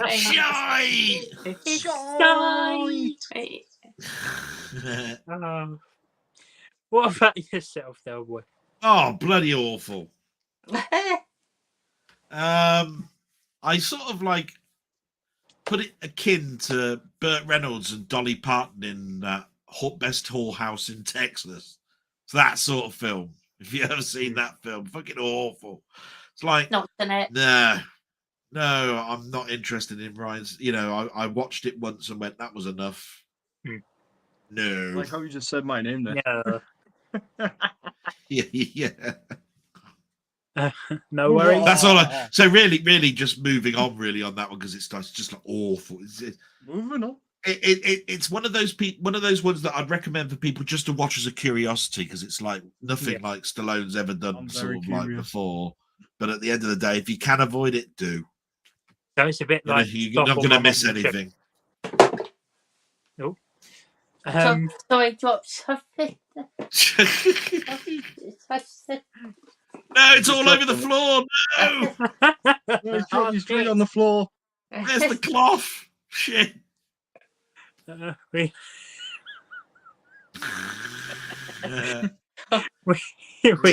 It's his piss bottle. Got piss all over the floor. I've been sitting here for about 8 hours. I couldn't hold it anymore. No, sorry, Scott. No worries. Dawn of the Discoholics here saying, "Hey guys, hope you're all doing good. We're all very well, thank you. In your opinions, what is the best horror film to watch with your mates over a few beers, etc.?" Oh. Ooh. Now, for me, it would either be a serious option or a non-serious option. If I was going to put out there a good horror film to have a few beers with mates, it would probably be something along the lines of like a Terrifier or Halloween or a Scream, something like that. But if we was going more one we didn't have to concentrate as much on and just enjoy a breaktastic time with a few beers and etc., I'd probably have to go with something like Scary Movie. Oh, yeah. Mm-hmm. What about yourself, Ryan?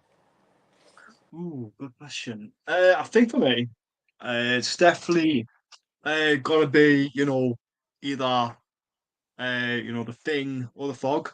That's two suggestions. But if you look at it the other way, if you want to just enjoy a fun movie, Nightmare on Elm Street Dream Warriors. That's another one that you can just switch your head off and watch. And I'll also say I'll say Jason Lives. Jason Lives is another one. You can just switch your head off. And Freddy vs. Jason as well. Like, you can't forget about that. Like, it's not the best movie in the world, but it's a very entertaining movie at the end of the day. So that's mine, I would say. Awesome stuff. What about yourself, Scott? Probably House 2. I think that would be really, really fun watching while getting absolutely smashed. I think it'd be so fun. What did you do last night? Well. Me and my mates got absolutely obliterated in York's House 2. Let's get the potato meths out. Let's go Walter White on this bitch. It's just getting pissed on watching Terra Firma for the 10 billionth time. Oh, fuck's sake! Not that again. Nah, it's gotta be Poltergeist. Oh, it's gotta be Poltergeist, man. Even better. It's gotta be Poltergeist if we're getting pissed. Now that is one fucked up film, but I'm pretty sure it would be fun watching while pissed. To be fair. Terra Firma traumatized me. There were so many politically incorrect things in that film. I can imagine if it's anything like Poltergeist, yeah. Awesome choice there, Scott, with House 2. Thank you, Jake. What about yourself, Del Boy? Well, I'm going to take things a little bit of a different turn, to be quite honest, because that's me. I think we've talked about series of films an awful lot. You know what I mean? So if I was with you guys and we were all going to watch watch some films, I think the films that I would choose would not be a series like, oh, let's discuss Friday the 13th and how it went from number 1 to number, 10, 11, whatever, 12. Right? I think I'd rather get 2 films from Friday the 13th, 2 films from Saw, 2 films from from Nightmare on Elm Street, 2 films from Candyman, and I'd say let's discuss the deaths in these while we're getting pissed. And we all know the films, so we'll be getting up to that one and say, oh yeah, I remember this one. This was a fucking gory scene. and then you have an interesting discussion about that they were so more stylistic in their deaths in the Saw series, weren't they, than when you watch the Friday the 13th ones, which were a bit raw at best. And do that sort of thing. Because the only other thing I can think of is thinking of one good film and then having a drinking game where somebody says the word killer or something and you have to take a shot. You get totally pissed by the end of the film. That's probably what I'd be looking for. I'd be thinking of the killer word to use in each film so that we all get pissed quick. So I'd like to do a topic thing like that rather than talk about just one discussion of a type of film. I'd like to see us talk about how the deaths in Saw are different to Hostel, you know, and things like that. You know what I mean? Awesome stuff, Del Boy. Yep. I'm also going to throw in there The Exorcist 2. Well, yeah. Then we could have a run of shit stuff. Yeah. Thank you for that question, Dawn of the Discardic. We have Rob Young here saying, "What's blue and not heavy?" Oh, Light blue. Oh god. Is this based on that? Is that based on this dad joke thing that I had today as well? Somebody asked me what's my favourite dad joke. I can only think of two. Do you remember them? No. Yeah, don't want to. I said I'm pretty. What did I say? I think I'm pretty sorry about the calendar because its days are numbered. Oh, oh god. I've got two good ones. I don't usually tell dad jokes, but when I do, he laughs. oh, fuck yeah, that's even worse. I always take a sock with me. That was the other one, wasn't it? I always take a sock with me to golf because I might get a hole in one. Oh, wow. Oh fucking hell. Another one is two blonde girls walk into a bar. Ouch. It was an iron bar. Yeah. Yeah. We have MB22 here saying, "I wouldn't mind seeing The Burning 2." It's a standalone movie. Yeah, I'd personally rather leave it as just The Burning. I think it's got enough of a cult following to go on about it for different generations and different years, and still have people enjoy it over time.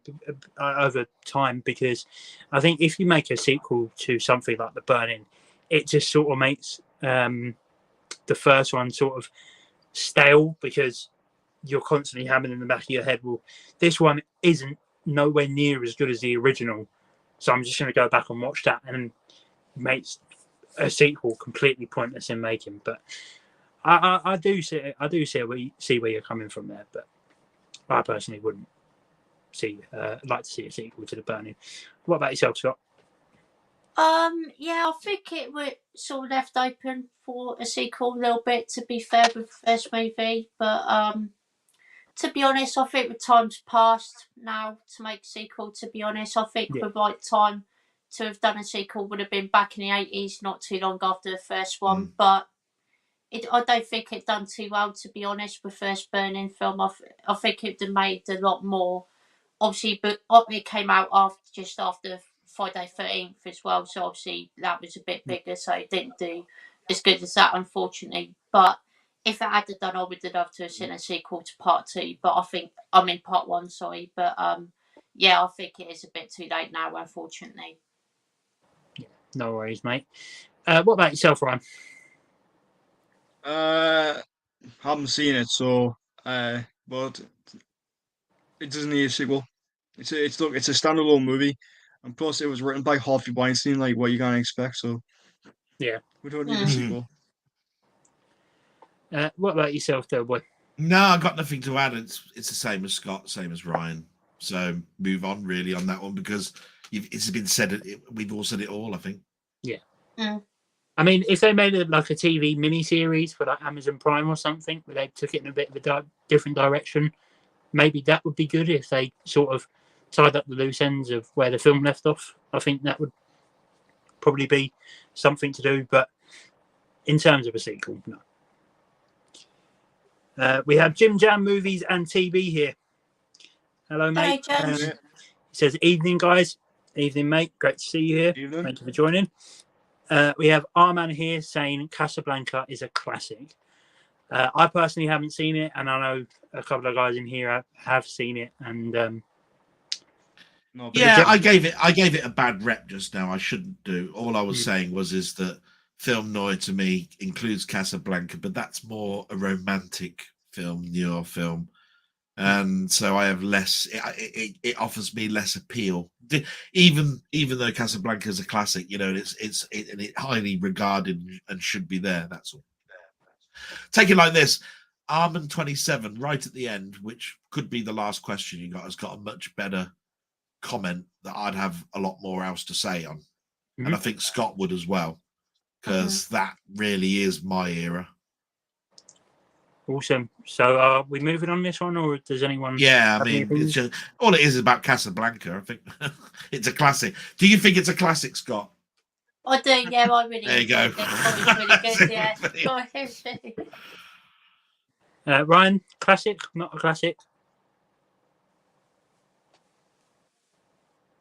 After Ryan. Well, my opinion's a pile of shit. Oh, there you go. And that comes from a person who's, and that's coming from a person who's studying films. There you are. It's pile of shit. No worries. Yeah, it's not one of my favorite movies, but like I prefer Psycho. No worries. We have MB22 here saying Under the Radar, film from Sly Stallone. Is Shade a good poker film? Please tell me someone else has seen this. Can't say I have. Ryan? I haven't seen it. I've heard of it though. I have heard of it, but I haven't seen it. So, but plus it's probably not. I'll probably not even get around watching it, mate. So, there you go. Scott? I haven't seen this one, unfortunately, no. But it sounds interesting, to be fair. And obviously, I'm a massive Stallone fan, so yeah, I'd probably get around to watching that one. Awesome stuff, mate. And Delboy. Yeah, seen it once. It was all right.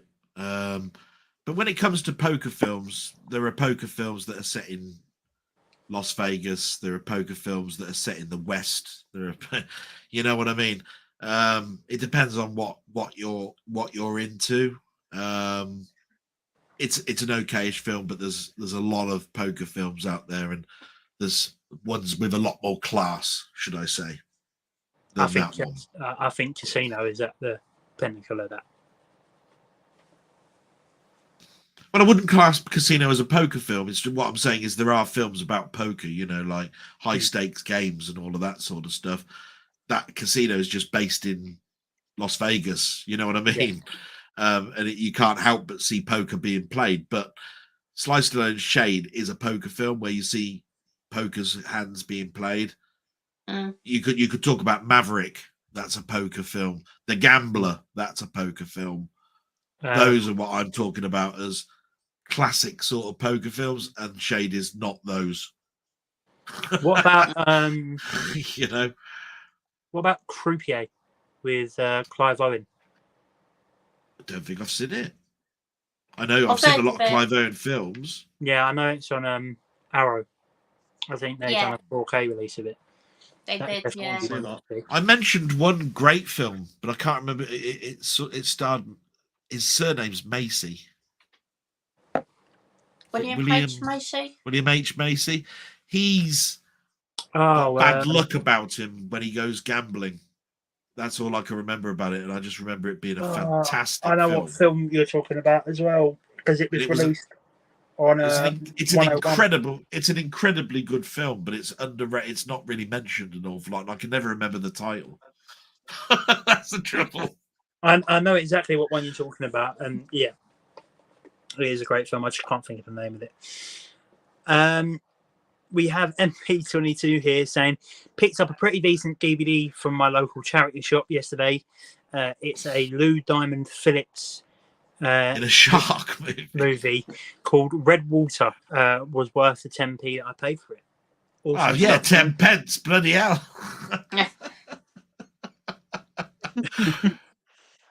We have Arman here saying recently saw The Hustler with Paul Newman.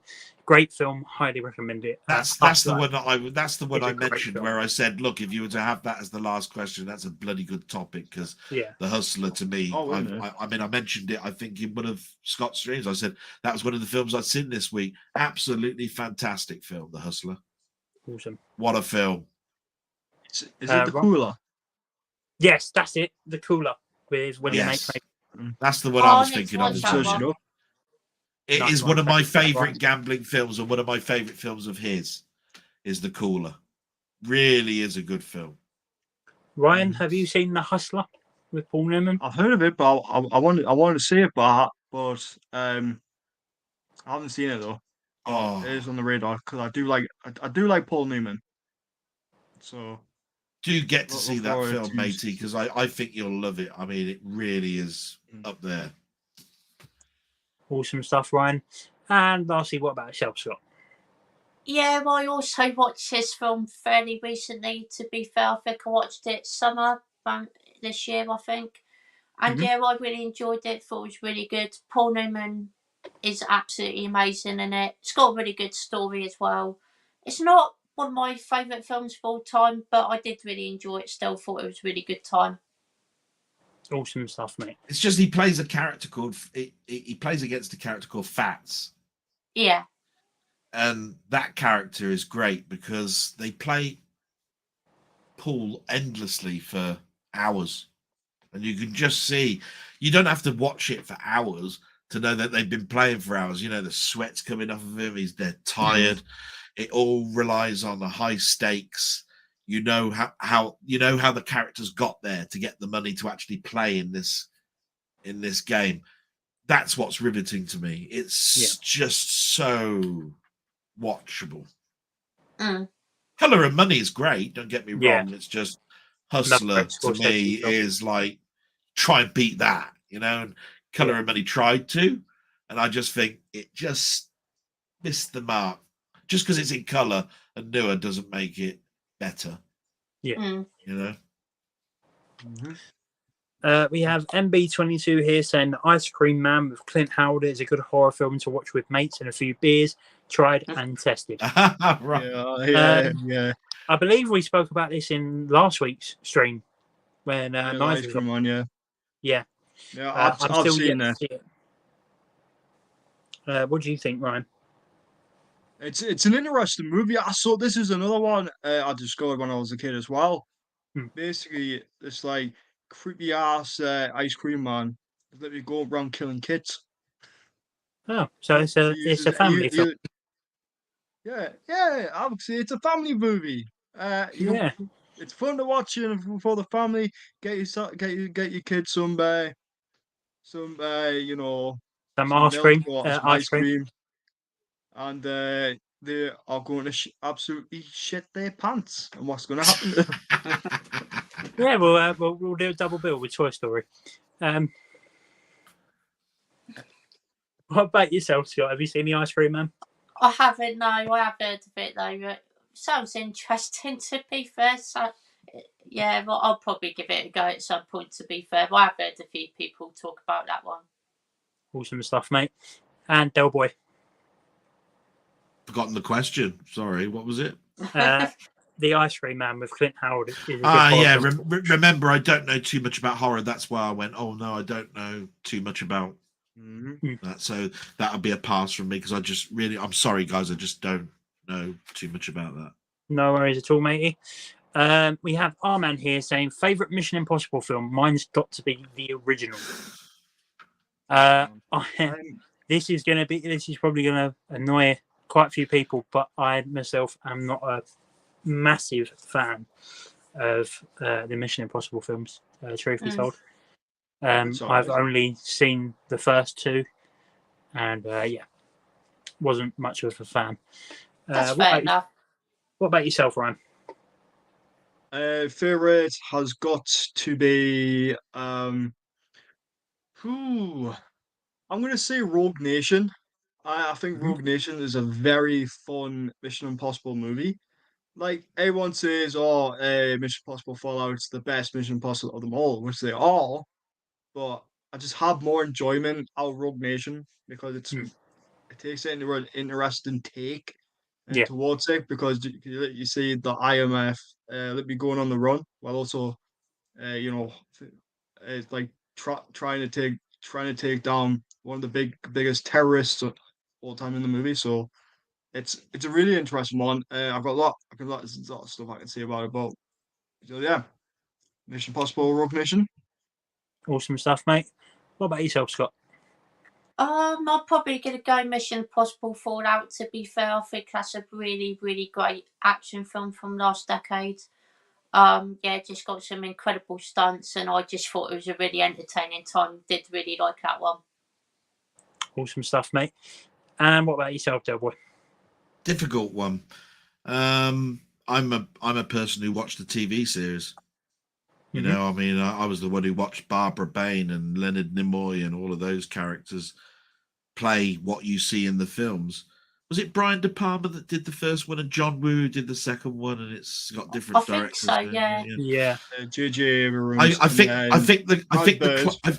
the closest to the TV series, when you consider the TV series is about a group of people trying to do something that's impossible, the first one is probably it, because the others seem to have a disjointed or continued story about how we can get rid of Tom Cruise in it all the time. It's always about how do we get rid of Tom Cruise? How do we kill him, get rid of him, whatever it is, you know, make him look bad, whatever. That's not what Mission Impossible was about. It was they were being hired to do a mission that was impossible, and that's the first film. Yeah. The others then go down a route of interconnecting type stories. So I'm going to go with the first one because I think it's closer to what the TV series is supposed to be, but they're much classier, glossy, and lovely later on. You know, because you can't fault the bloody stunts. I mean, Christ. No, that's you know what I mean. I don't think Tom Cruise is getting close to sort of like my dad's age, you know, before he died. And he wouldn't be jumping on the wings of planes. I can tell you that now. No, I mean, so that guy's pretty superhuman. You know what I mean? And he does do his own work, and I have to respect that, all of that sort of stuff. Sometimes, though, I wish Tom Cruise would go back to his earlier stuff. Yeah, I'd like to do something like A Few Good Men and that sort of stuff than this stunty stuff. Trying to be a real life Terminator. You know what I mean? I'd like him to get some gritty lines out again, like he got in those films. You know. Awesome stuff, guys. And we have MB22 here saying Rounders is a quality poker film with Ed Norton. I personally, to be fair, personally haven't seen this one. Ryan? I haven't seen it. I don't think I've even heard of it. So no worries, mate. Yeah. Scott, you said you wanted to watch it. Yeah, I do. To be fair, I've heard amazing things about that one. So yeah, I really do want to get around to watching that at some point. Awesome stuff, mate. And what about yourself, Delboy? Yeah, I think I've seen it. I've seen a lot of Ed Norton films. That's the reason why I say it. But again, a lot of films I've watched once and not gone back to because there's been just thousands of films that I've watched. I can't remember them all. You know, like I remembered the other day suddenly remembering watching Sneakers. And I was going, why did I suddenly remember watching Sneakers? I don't know why. It wasn't anything on telly that made me remind me I watched Sneakers. Yeah. And if I mention Sneakers probably to a lot of people, they'd turn around and say, what the hell are you talking about? What's Sneakers? Yeah. But you know what I mean? It's like that. So when somebody says Rounders, you go, yeah, I think I do think I remember watching that. Do you know what I mean? And then you see the word Ed Norton and you go, yeah, I know what it is now. It's not. Be back in a minute, just go toilet quickly. No worries, mate. So that's all I've got to say. I wasn't gonna say anything more than that. Awesome stuff, mate. We have Dawn of a Discoholics here saying, Delboy, if you can remember, what were the first films you saw on VHS or Betamax? Mine were Thunder from 1983 and The Howling from 1981. Yeah, Exorcist would be there. E.T., Rocky 3, Cannonball Run. Yeah. Because I just remember the blurry images, you know, in the boxes. Yeah. Do you know what I mean? Jaws. Yeah. Jaws was an early one. Oh. Halloween. Is that enough? They were. Carry on. We are talking. I had a Betamax and a VHS at the same time. We are talking 1982. Yeah. We are talking anything therefore 82 and before. So that meant it was a lot of 70s film. Jewel. That was another one. It's the birth of videotape players and tapes being on walls in a